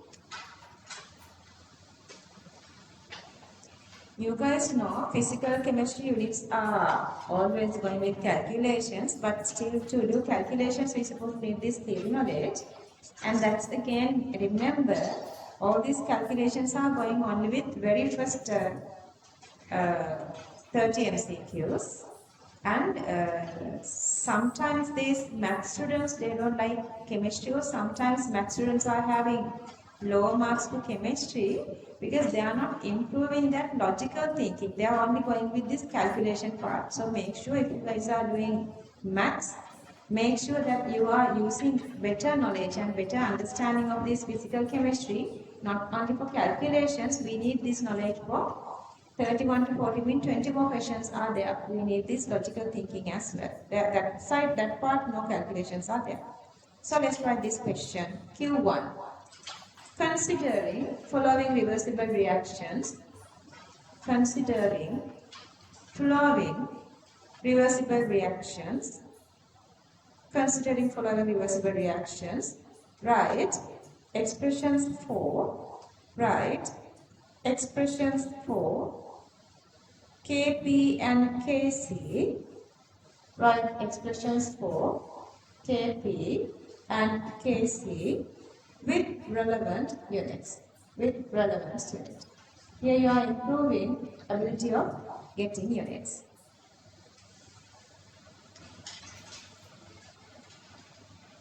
Kp and Kc with relevant units. Okay, so the very first one let me do for you guys. The very first one is the behavior process production of ammonia. Nitrogen and hydrogen gives ammonia. Then you have to balance the equation. You have to balance the equation with the reversible arrow, and it is a must that you are going with the physical state. Physical state is a must. After getting the full knowledge, if you guys are losing marks, that's really unlucky. Don't let this happen to you, okay? So that if you write Kc expression, so this is the product concentration. NH3, the physical state gas you are writing, you have to write that, okay? And then you have to raise it with its stoichiometric coefficient to the power 2. Then moving to nitrogen, the product, and the nitrogen, the physical state is gas. Then you are just showing the gaseous state. Physical state is gas. So you are showing gaseous state.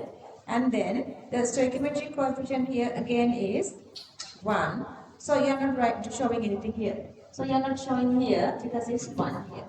Then I'm moving on to hydrogen. So you have hydrogen here, and the physical state is again gas. Physical state again is gas. Then you are showing gas here. And then the stoichiometric ratio become 3 here. Sorry. You have 3 here. So that you're supposed to show it here. That 3, you're supposed to show it here. So this is the Kc expression. Kc expression. Then you are going with units. Concentration. What is the concentration unit? Moles per cubic decimeter. But here you have the second power of that. Second power of that. Then moles per cubic decimeter to the power 2. Moles to the power 2 become mole to the power 2. Decimeter to the power minus 3 into 2 become decimeter to the power minus 6. And then down there you have only one nitrogen gas. Then the unit again become moles per cubic decimeter here. And then again you have third power of this one. Then here again we have to get the third power of this. Third power of this. Then mole to the power 3 become what? Mole to the power 3 becomes, sir, mole to the power 3 become mole to the power 3 here. Decimeter to the power minus 3 into 3 become decimeter to the power minus 9 here. Okay, so we have sorted out all these three separately. Now we need to simplify this. Okay, we have mole to the power 2 here. This is cancelling off with 1 here, and this become 2. 6 here, 3, and this become 3. Sorry, 3 is cancelling off with this one. This become again 6. So that if it coming up mole to the power minus 2, decimeter to the power plus 6. Or otherwise they are asking the Kp as well. Then we are going with the partial pressures. Then again ammonia. partial pressure of ammonia. This is the partial pressure of ammonia raising to its stoichiometric coefficients here, stoichiometric coefficient here. And then again you have as products nitrogen and hydrogen. So you are just writing nitrogen and hydrogen, but raising to their stoichiometric coefficient, so that nitrogen, just you can write the partial pressure of nitrogen, and hydrogen become the partial pressure of hydrogen to the power 3. Then again, let's say I'm going to go with the pressure measuring unit as the Pascal. So since we have power 2 here, then this is become Pascal to the power 2, and we have only one power here. So I'm just writing Pascal here, and the next one you have hydrogen to the power 3 here. So that we are writing Pascal to the power 3 here, or together Pascal to the power 4 down here, 2 here. So Pascal to the power 2 going up become Pascal to the power minus 2. Is this clear? Okay, I'm giving homework. You guys can do that later. Just hang in. And remember I said when partial pressure defines as a standard condition. So let's say the standard pressure. Standard pressure, let's say 1 atm, that I'm going to get at with a symbol as P naught. Okay, P naught symbol. Okay, so let's say we are taking the Pascal. So this is 1 Pascal. So we are dividing with 1 Pascal, 1 Pascal and 1 Pascal. So that the Pascal, these units are cancelling off. These units are cancelling off. Then here the Kp become dimensionless. Understood? Only if we are going with the standard condition. It is inside the syllabus, it is explained inside this resource book, but for now, for in your exams, they never ask that part. So make sure that you have the memory. In case if they were giving this standard condition or something, then you have to think about like standard state is supposed to apply, then there are no units. Okay, copy this one. So doesn't talk to me like maybe he was thinking I was in the break time.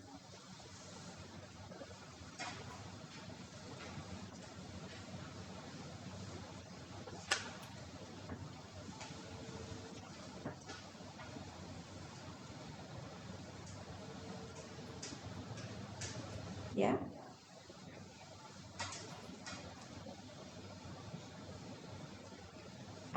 Jonathan sent me a message to inform that they're gonna do an online class tomorrow. Yeah. Okay, we have enough time to inform.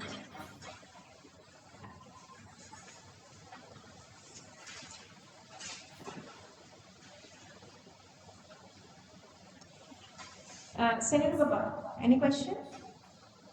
Just ask me that.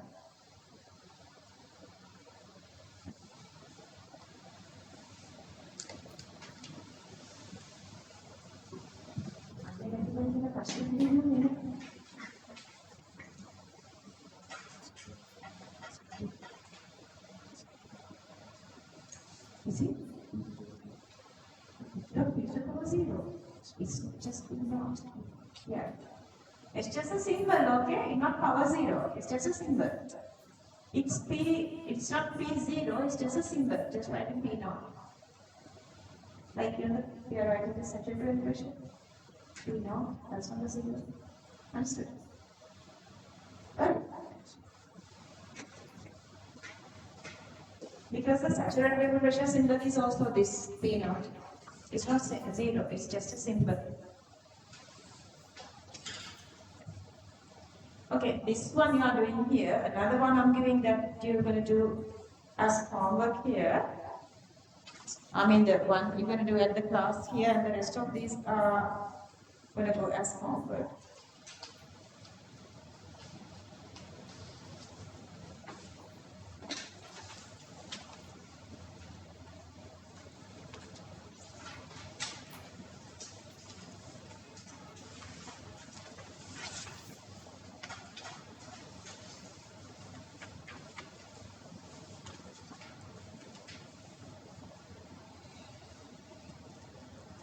Therefore, here Kp is dimensionless. Therefore, here Kp is dimensionless. Who wants a break? Who wants a break? Nobody? And how good you guys are.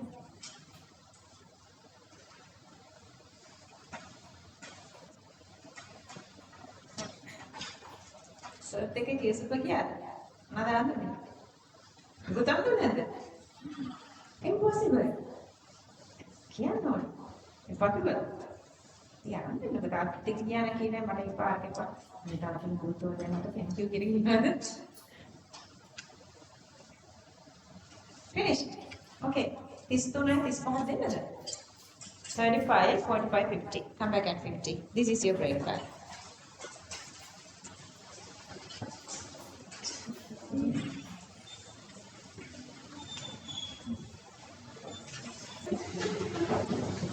Okay. Okay, do this. Do this now. Do this now, number 2. Copy this. Copy this.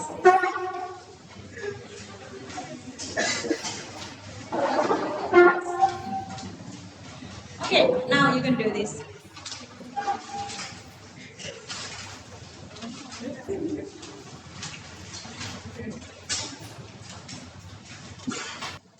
Could you get here? Everybody?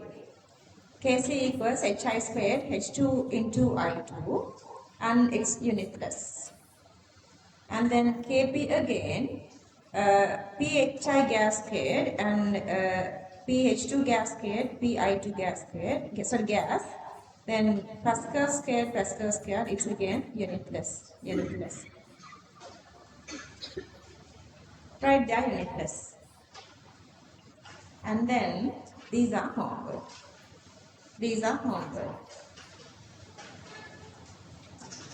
Only copy the question, okay? Only copy the question. Leave the space.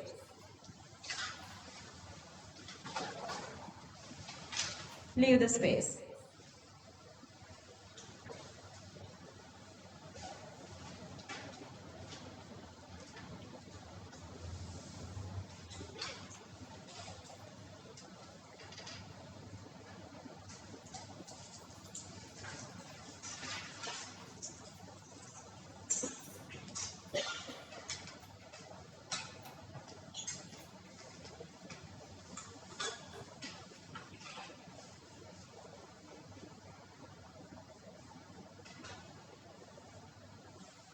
When you are writing physical state, you guys have to write the physical state right after you are writing this one.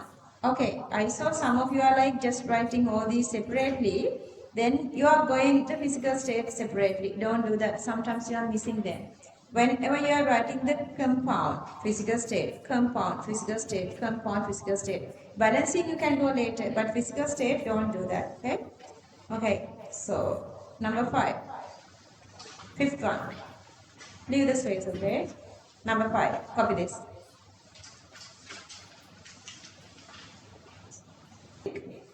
Let's write the topic. Relation between Kp and Kc. Relationship between Kp and Kc. Relationship between Kp and Kc. You guys can do this without my support. If I give you guys the final equation to write, you guys can do that. But anyway, because you guys have improved very well throughout the whole 1 to 11 unit. Anyway, let me show you guys how to do that. And we are writing the same hypothetical equation I'm just taking. Then for that, we are writing the Kc expression. So you are writing the Kc expression for the hypothetical equation. The same way you are writing the Kp expression as well. Same way the Kp expression. Then to get the Kc and Kp connection, we need the connection between concentration and pressure. That again we already derived this one. P equals CRT. We derived this earlier. P equals CRT, so that I'm going to use this little equation to write 4 different expressions that connect each of these components, pressure and concentration, so that I can write P A equals concentration ART, PB concentration BRT for PC and for PD. All these four I can write the pressure equals concentration into RT, so that to this Kp expression, I'm substituting all this. For Kp expression. Instead of P C to the power C, I'm writing here this one. CRT to the power C. See the CRT to the power C. Okay, instead of this PC,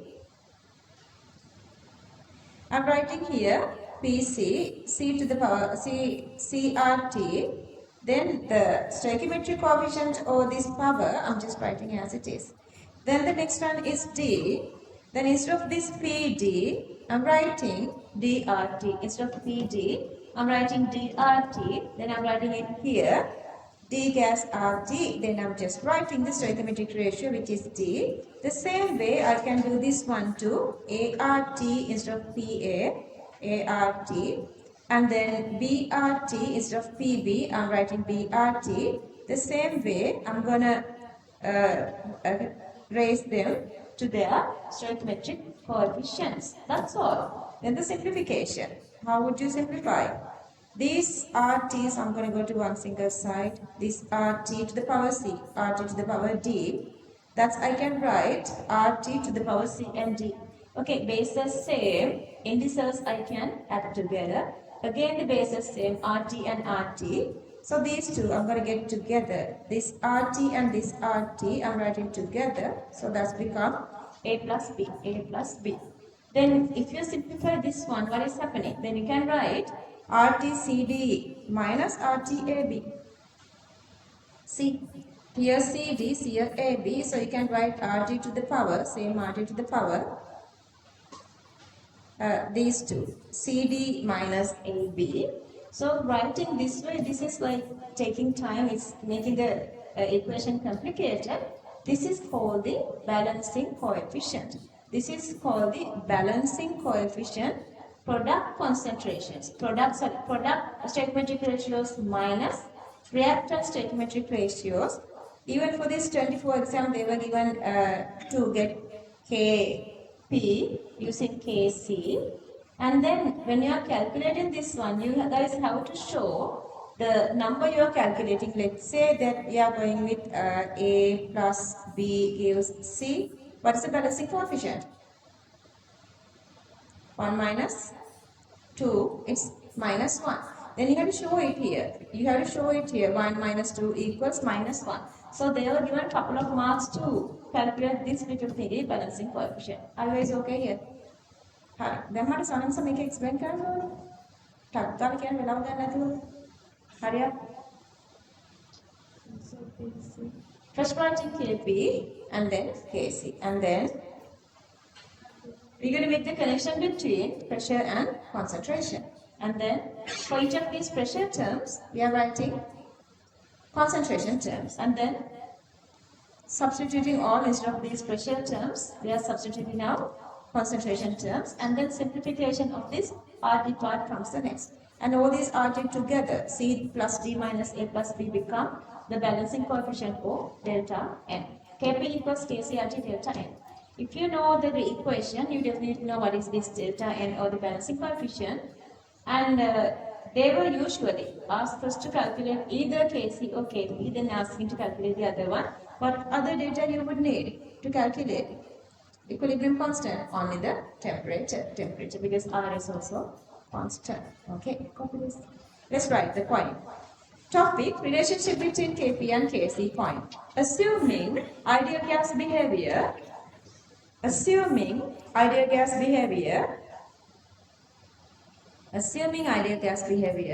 comma, the relationship between Kp and Kc can be derived. The relationship between Kp and Kc can be derived. Kp and Kc can be derived. Kp and Kc can be derived. Okay, copy this. රණ්ඩුවේවි නේද 24 set එක දිනුව එකයි. එමළ විශාලයි දාලා තියෙනවා 25. Paper එක ලේසි 47 කියලා. MCQ 24 එකේ. ඒගොල්ලෝ බැන ගන්නවා, ගහ ගන්නවා, රණ්ඩු වෙනවා. හැබැයි හරිම ෆ්‍රෙන්ඩ්ලි, හරිම සපෝටිව් ටු ඊච් අදර්. එහෙම වෙන්න ඕනේ. ඔයාලගේ රිසර්ච් වැඩි වෙන්නේ උගලන් one single group එකේ ගියොත් විතරයි. Can I move up here? Can I move up here? Anybody? Oh, so you guys are doing all by yourself. Good. Copy the rest.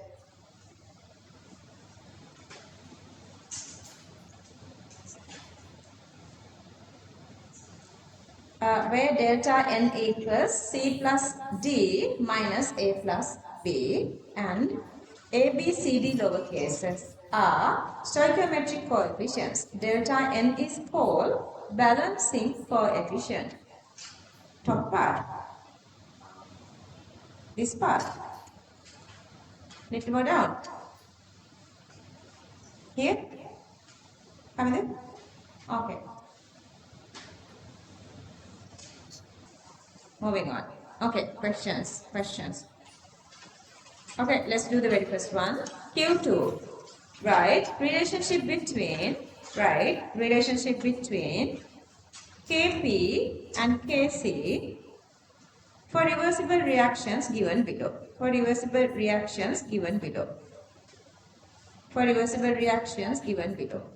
Okay, do the first one.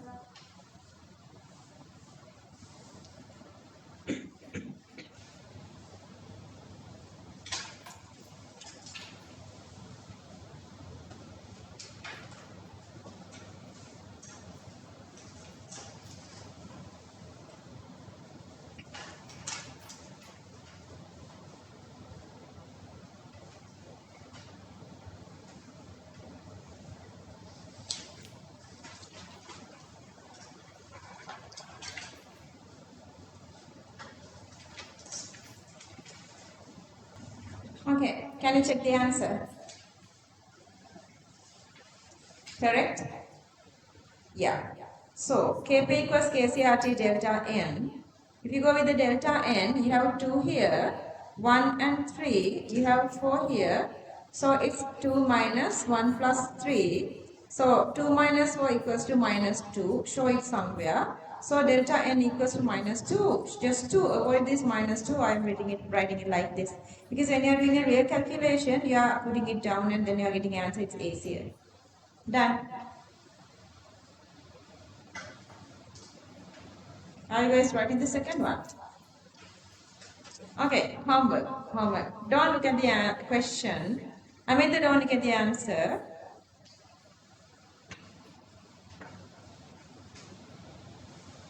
Okay, these two.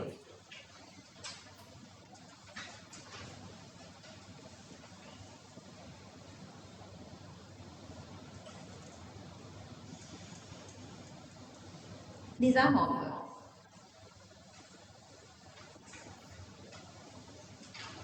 Okay, number 4. This is number 4. Copy number 4.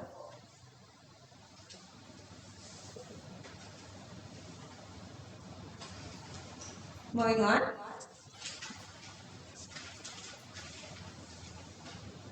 Can I move on? Okay, 5th one. Same examples I've taken. Okay, 5th one.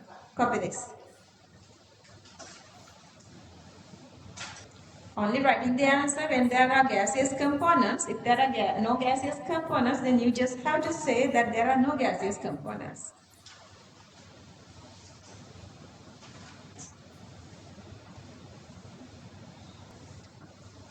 Okay, leave the space. Next topic. Equilibrium in heterogeneous mixtures.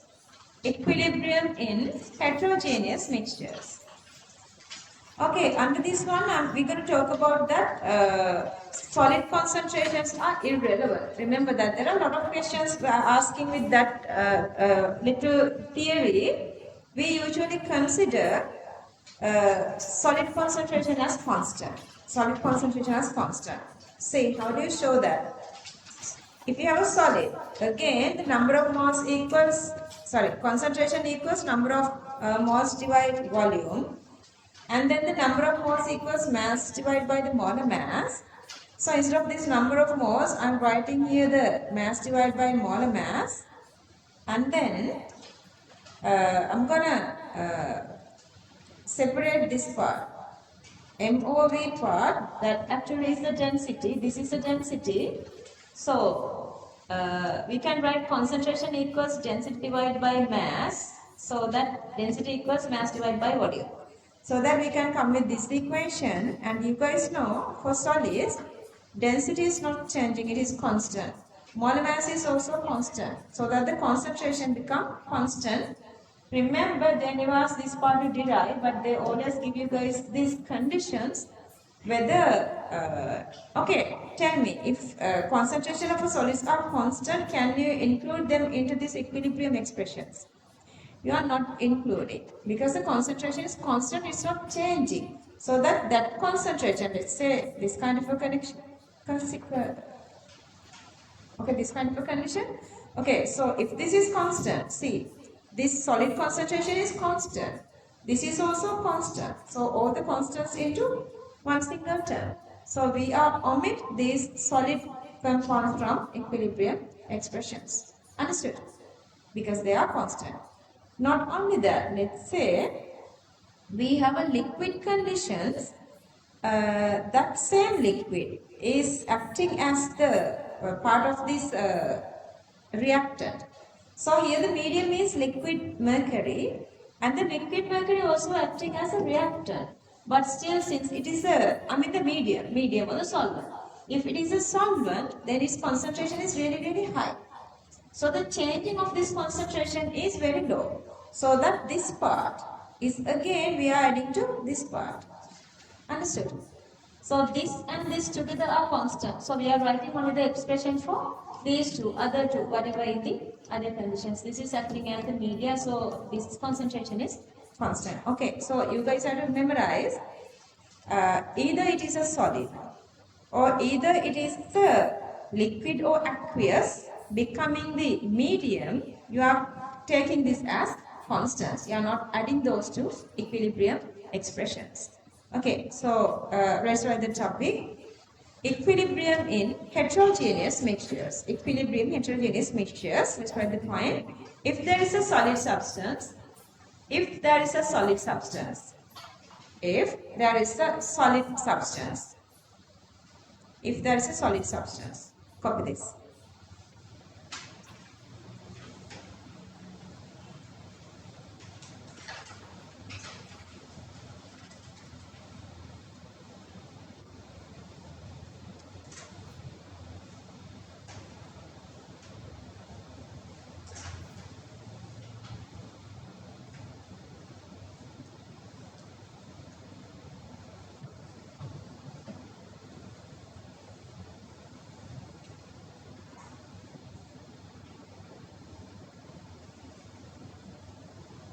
They would ask you to derive these equations, but I know these are very easy.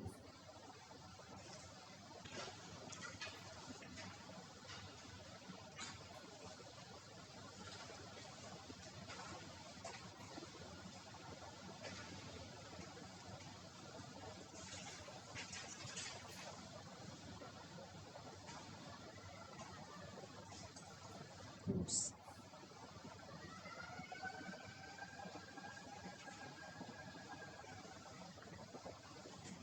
Okay, finance. For a given substance, comma, density and molar mass, are constant values. Density and molar mass are constant values. Therefore, the concentration of solid components,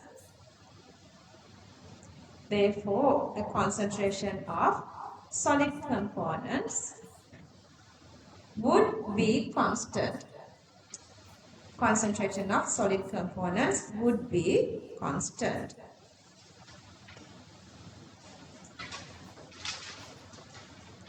Therefore, next point. Therefore, concentration of a solid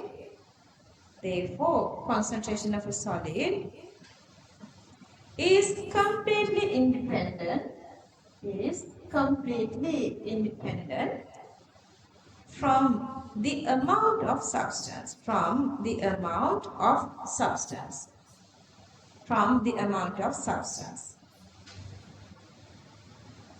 Therefore, addition or Therefore, addition or removal of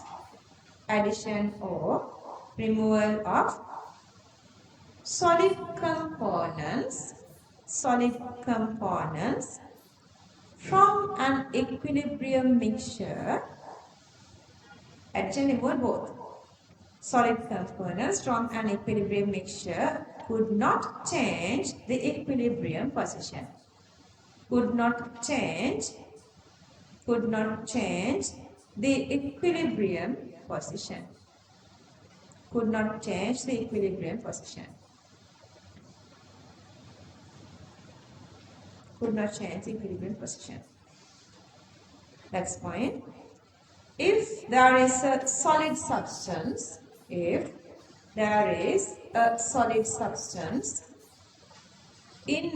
gas phase reaction, if there's a solid substance in a gas phase reaction, comma, the equilibrium constant can be written. The equilibrium constant can be written neglecting the solid substance. Neglecting the solid substance.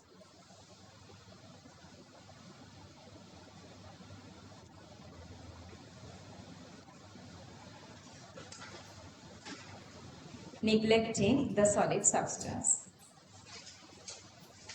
Okay, I'm going to go with this example. Ammonium chloride is dissociating into NH3 gas and HCl. Okay, we have reactant ammonium chloride, products are NH3 gas and HCl gas. So we can write the Kc expression NH3 gas to the power 1, HCl gas to the power 1, and then NH4Cl solid. But we know NH4Cl solid concentration is a constant. NH4Cl solid concentration is a constant. So that constant and this Kc constant together, NH4Cl constant plus Kc constant together is we're going to consider as Kc prime, another same sort of a constant, okay, another constant. So instead of this and this, I'm writing Kc prime. So our expression become ammonia gas into HCl gas. Ammonia gas into HCl gas, that you can see, obviously there is no solid components in final expression. Usually when we are writing this one, we don't write this prime thing. We are just writing Kc equals this and this. Unless otherwise they ask you to prove this one, derive this one, we don't write this part, we are just directly writing this one. And if they ask you to derive this one, then we are introducing this Kc prime as derived equilibrium constant, deriving with normal equilibrium constant multiplied with the solid. Or sometimes, if we are using solvent condition which is having the higher concentration, which is concentration is negligible when you are comparing the other concentrations, again that negligible concentration means the concentration is constant. That again HCl liquid and this whatever the Kc prime or Kc you can write anything together, these two together equals to another new this equilibrium constant.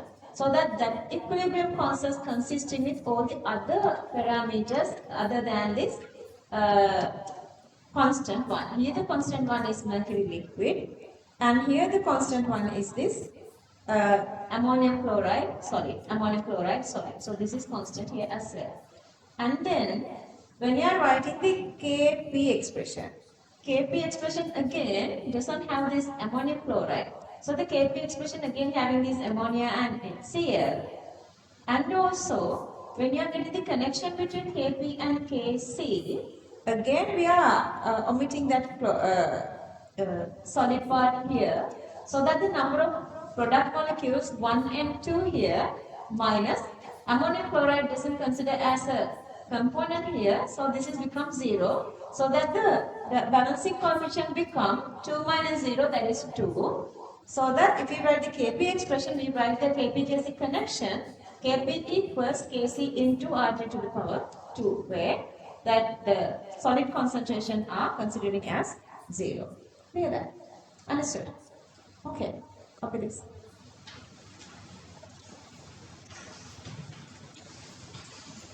Copy this.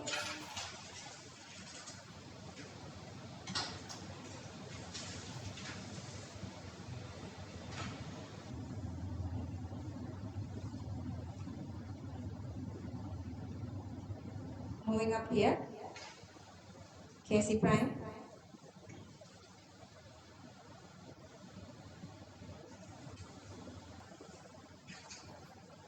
Kc prime derived equilibrium constant.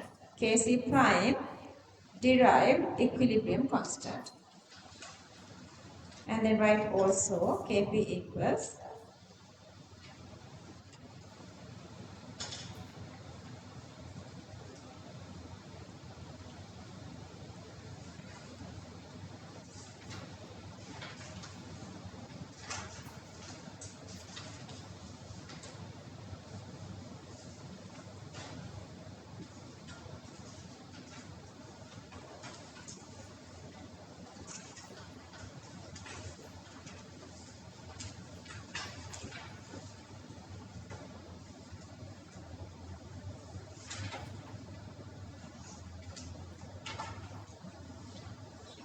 points.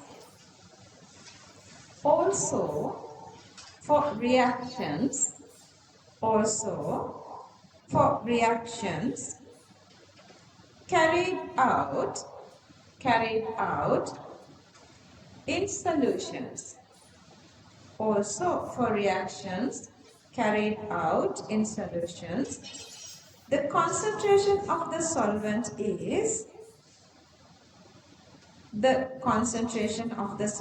is omitted from concentration of the solution is omitted from the equilibrium expression. Concentration of the solvent is omitted from the equilibrium expression even when the solvent appears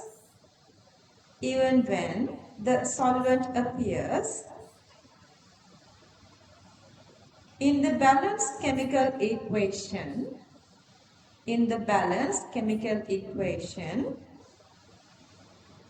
for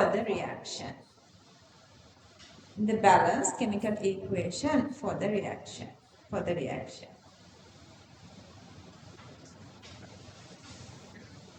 Next point. Here, when comparing the concentration of the solvent,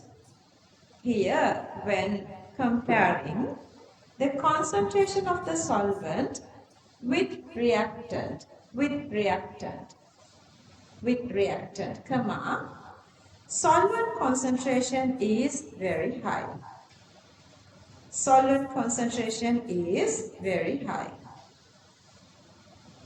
Therefore, consider as a constant. Solvent concentration is very high, therefore consider as a reactant.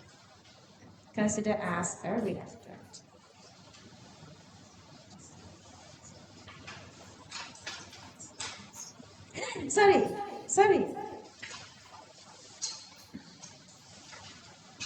Okay, anyway, solvent concentration is very high, therefore consider it as a constant. Okay, again. So we have this mercury, Hg liquid, which is constant here. So that liquid part with this equilibrium constant together is one single constant. I'm going to get this as Kc. And then instead of this whole part, I'm just writing Kc here. So that only remaining become these expressions that changing their concentrations during reaction. So Hg2 plus aqueous divide. Hg2 plus aqueous is the Kc. So if you want, you can write Kc prime equals here Kc divide mercury liquid. Anyway, copy this example. Copy this.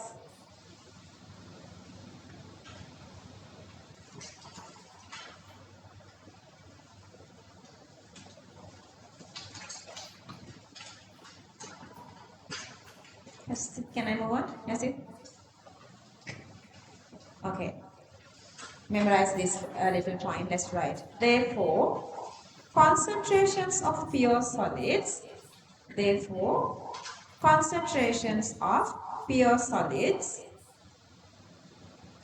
concentrations pure solids, comma, pure liquids and solvents are omitted from equilibrium expression because they do not change significantly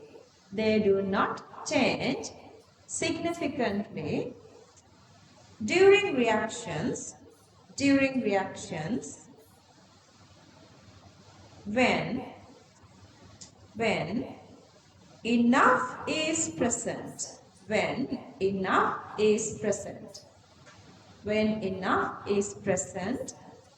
to reach equilibrium.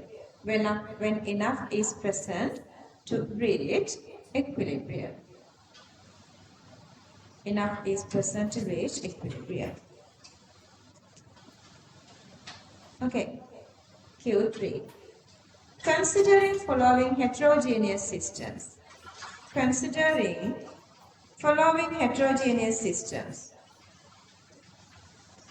comma, write expression for Kp and Kc,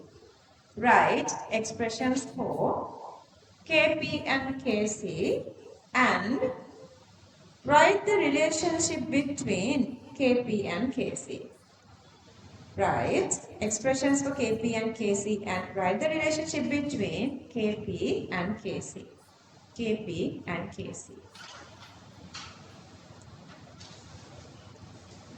Okay, so the very first one. I lost the annotation. So I'm going to get with this same ammonium sulfide dissociation to give ammonia and H2S. Ammonium sulfide is a solid here. If you write the Kc expression, we are not getting this one. So we are just writing ammonia to the power 2 and H2S gas here. And then for Kp, I have two gases here. So I'm again going with ammonia and H2S.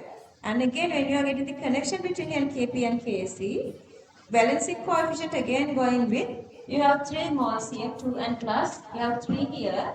And then the other side solid considering as no reactant. So that becomes 0. So that 3 minus 0 becomes 3. So delta N become to the power 3 here. Clear here? Okay, copy this one.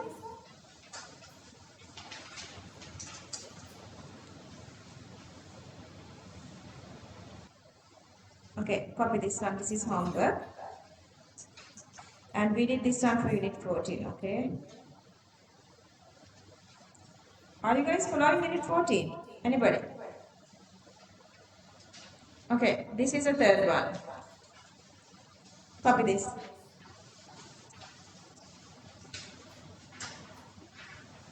See this equation again, we know this one.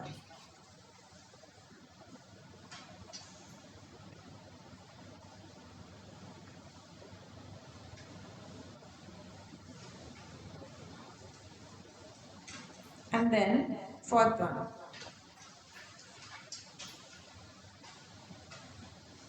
No, third one. Okay, third and fourth.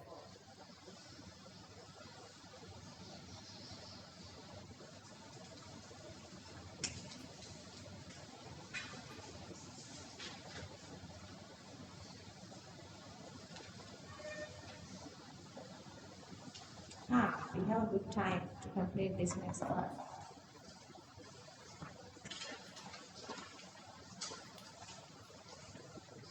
Yeah. Finish?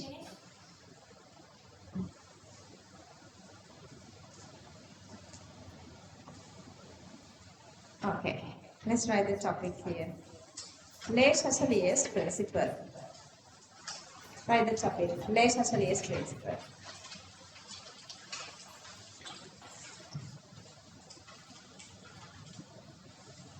Lesch-Haselius principle.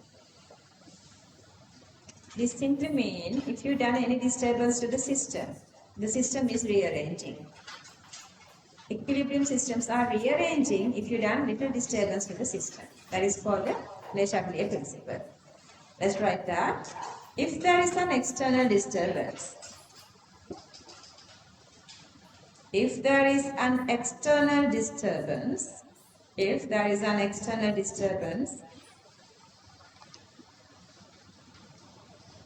for equilibrium system,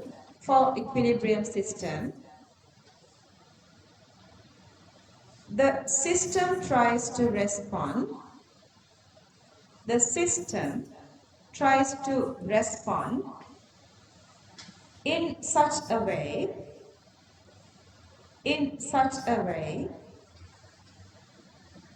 to minimize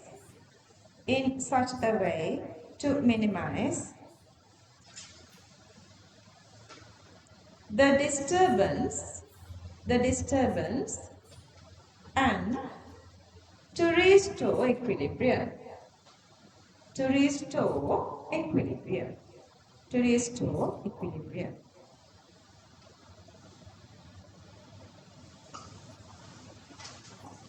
Next point. The disturbance done by changing.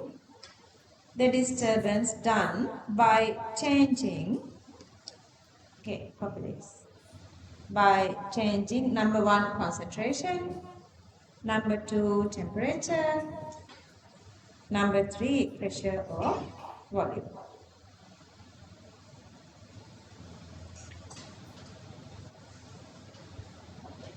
Concentration, temperature, pressure or volume.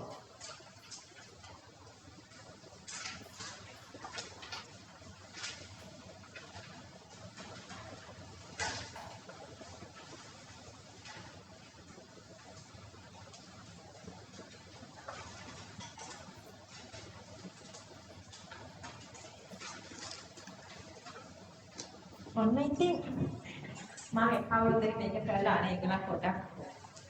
I was like, I asked them to keep their hands on their.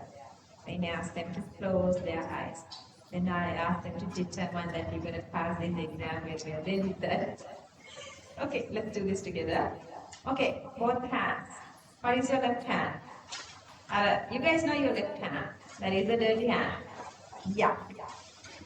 Yucky hand. And the right hand. Keep it on your book. Keep your book straight with you. Yeah. Left hand, right hand. You are moving. This is the left side. This is the right side. So this is.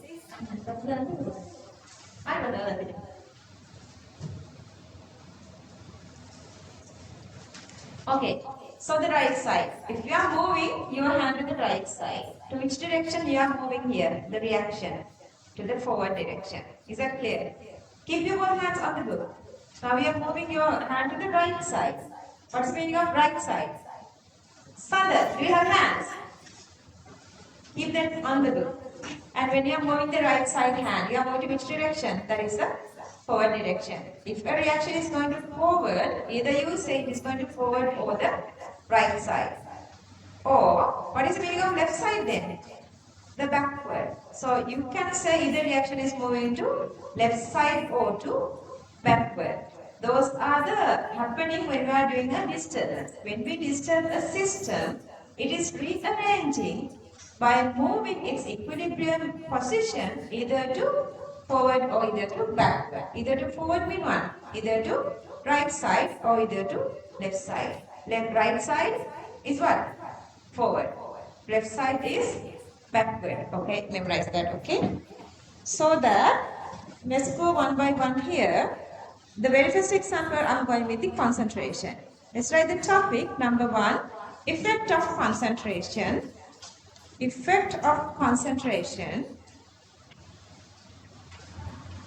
I have to give all these. Couple of these are from your resource book. I cannot omit anything. All are really important. So just you can write 1 to 8. You can write 1 to 4, 5 to 8. 8 examples are there. 8 examples. 1 to 8. You can write 1, 2, 3, 4, 5, 6, 7, 8. Okay, now tell me, this is the equation.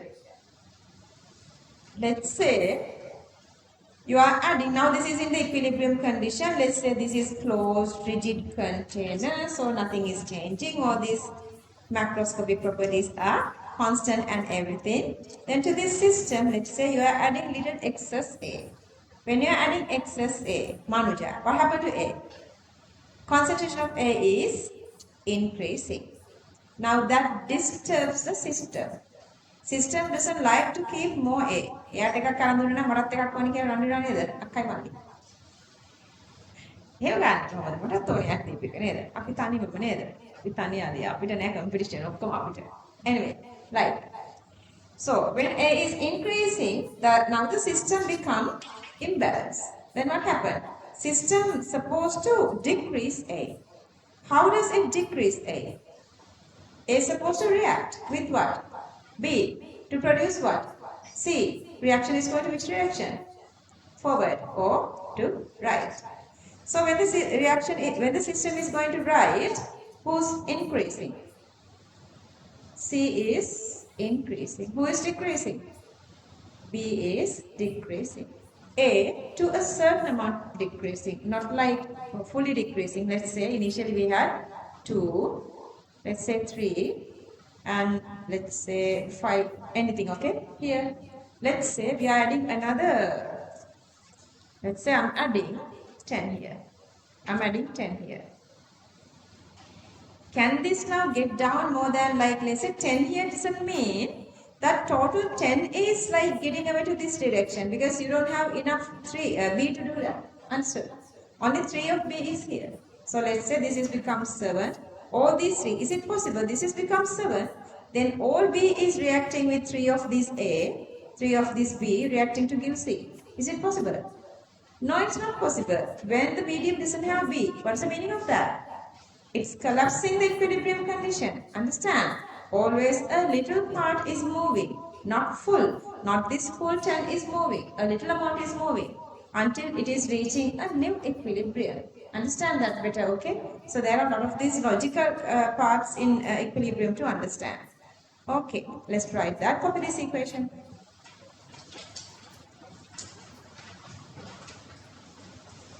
Kamilu, you are not going to school now? Are you in school? No? මේදන් විතර මොකක්ද school තියෙන උච්චක මොනවා? ඔයා head ප්‍රිෆෙක්ට්ද මොන ප්‍රිෆෙක්ට්ද? ආ? මොන ප්‍රිෆෙක්ට්ද?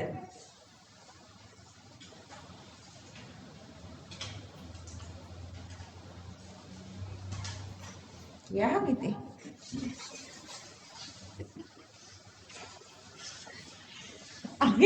I never talk like that in my childhood or in friends or Okay, let's write points. When a reactant, that's a normal Sinhala, that's okay. When a reactant is added, comma, equilibrium point shifts towards right. Equilibrium point shifts towards right. Equilibrium point shifts towards right. Next point. When a product is added,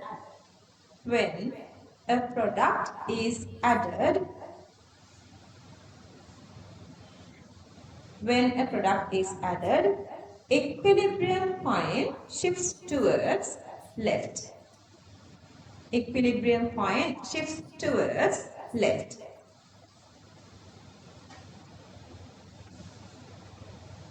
When a reactant is removed,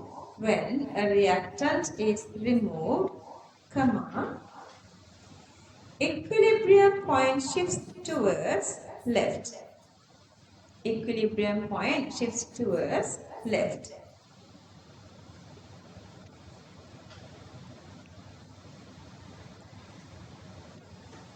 Last point. When a product is removed,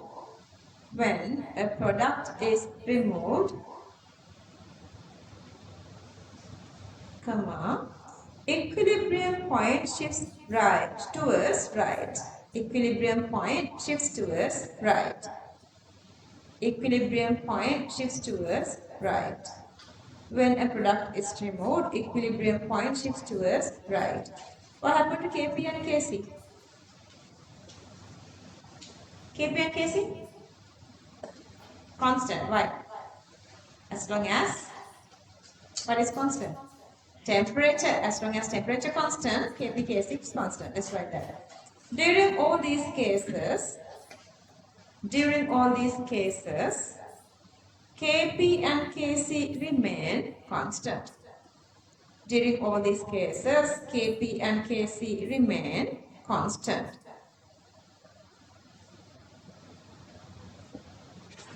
Okay, what happened if we add little C to this one? They have to get rid the C. So C has to use up. So reaction is going to which direction? Backward or to left.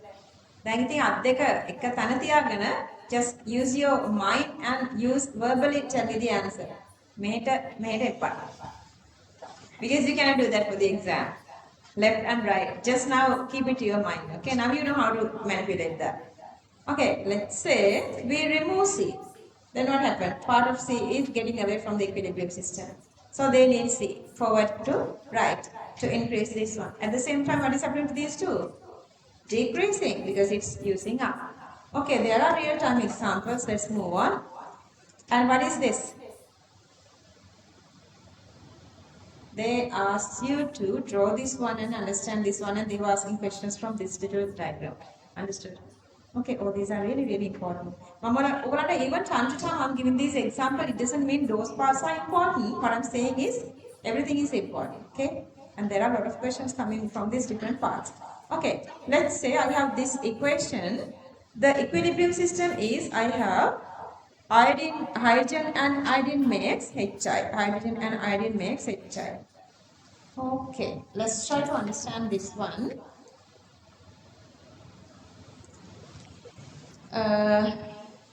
In the medium, since the medium is in equilibrium condition, initially is in the equilibrium condition because we are disturbing here for equilibrium systems, okay? We are disturbing here for equilibrium system. Let's say in this equilibrium system, you have all these three, H2, I2 and HI. So you have H2, I2 and HI. What is the initial equilibrium? So this is, I'm going to use this pink, let's say pink color. Okay, so this is the initial equilibrium. See, this part shows the initial equilibrium. This part shows the initial equilibrium. Initially, before we do any sort of a disturbance, the system is in equilibrium. What we are doing is, now we are adding something. To disturb the system. Okay, so you guys can see at this point, something has happened at this point, because at this point all these are changing, it's whatever the shape. Now tell me, what did we add here? We have added what? HI, I2O, H2. We have added H2. Why? Because you guys can see.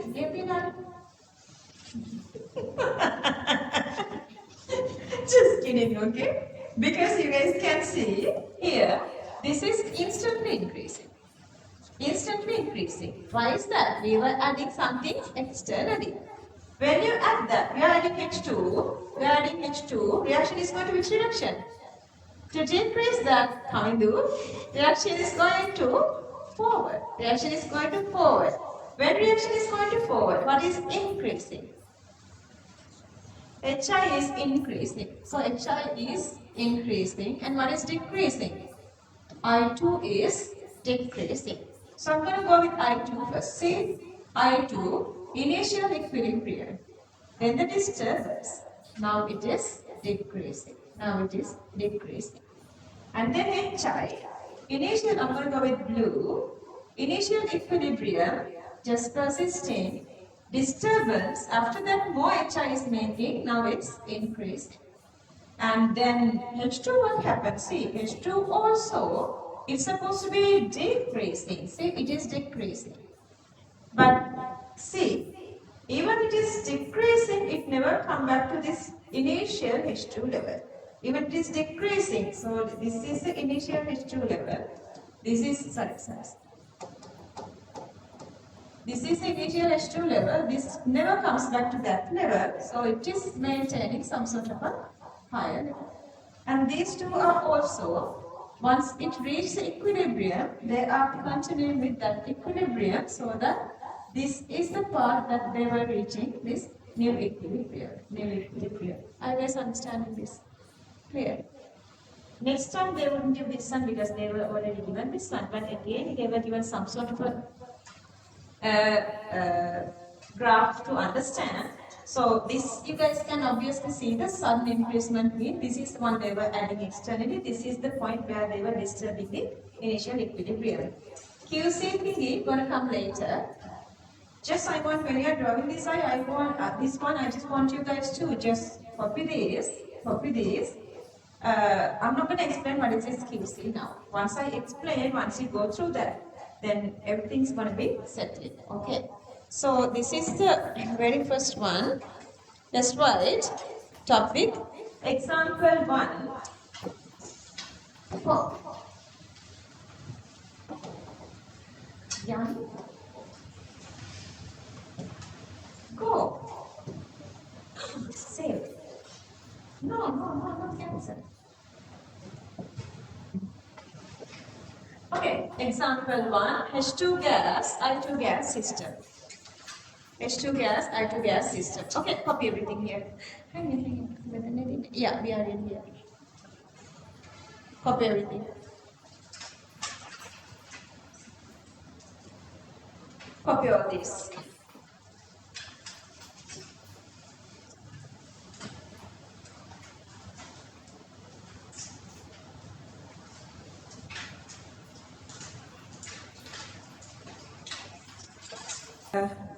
One of the example, not finished, some. Okay,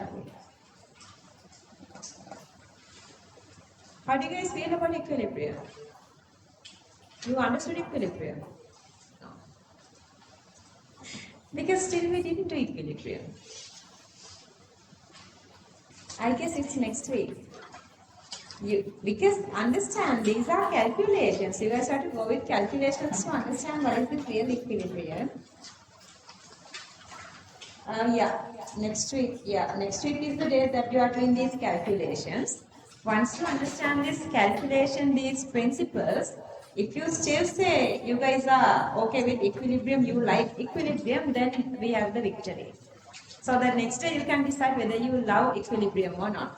Then don't go like, having these conclusions. I know today you guys did really good. But still we didn't feel the real equilibrium. Okay, today we started from this little introduction here. Now you guys understand what is the steady state of matter. Anything that you are having this constant level is a steady state. But with that constant level, if you are using this closed system condition, so that is for the dynamic equilibrium. From the scratch we did what is a forward reaction, what is a backward reaction, how you make these two equations, reactions together same, and what are these macroscopic properties, what are the macroscopic properties we taught under equilibrium. That's why we have only 8. Otherwise there are other macroscopic properties. Then we went through this syllabus, just forget that part. And then the chemical equilibrium is the very first part that I'm doing.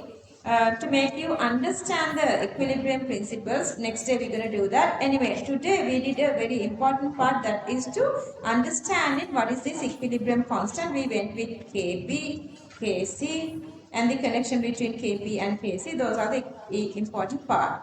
Then again, in any of these questions, one of the last part they are asking is they are adding something or they are removing something. Then to which direction the reaction is favoring.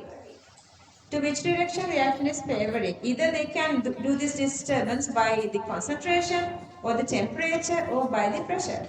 Then when you are writing this equation, remember I told you guys, when let's say a product is removing, reaction is going to forward. Then the reactants are, product is removing, reaction is going to backward. Then who's dissociating? Product is, let me write that, otherwise it's confusing too. Let's say we have A and B. A is the reactant, B is the product. Let's say the product is removing. We are removing the B. Then who's dissociating?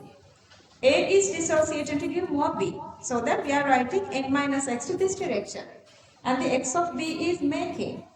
And then the other way around. Let's say part of A is removing. Then what happened? Reactant is removing. Then B is dissociating. Then we have to write n minus x here. Then x is making. See, the total calculation, answers and everything is depending on this little theory. Otherwise, if you, let's say for this one, if you write, instead of writing this one, let's say we have n minus x and x here, then all your answers going to go. Understood? So the legislative principle is also important. Next day we have another like lot to do like before we, because today we did only one single example here.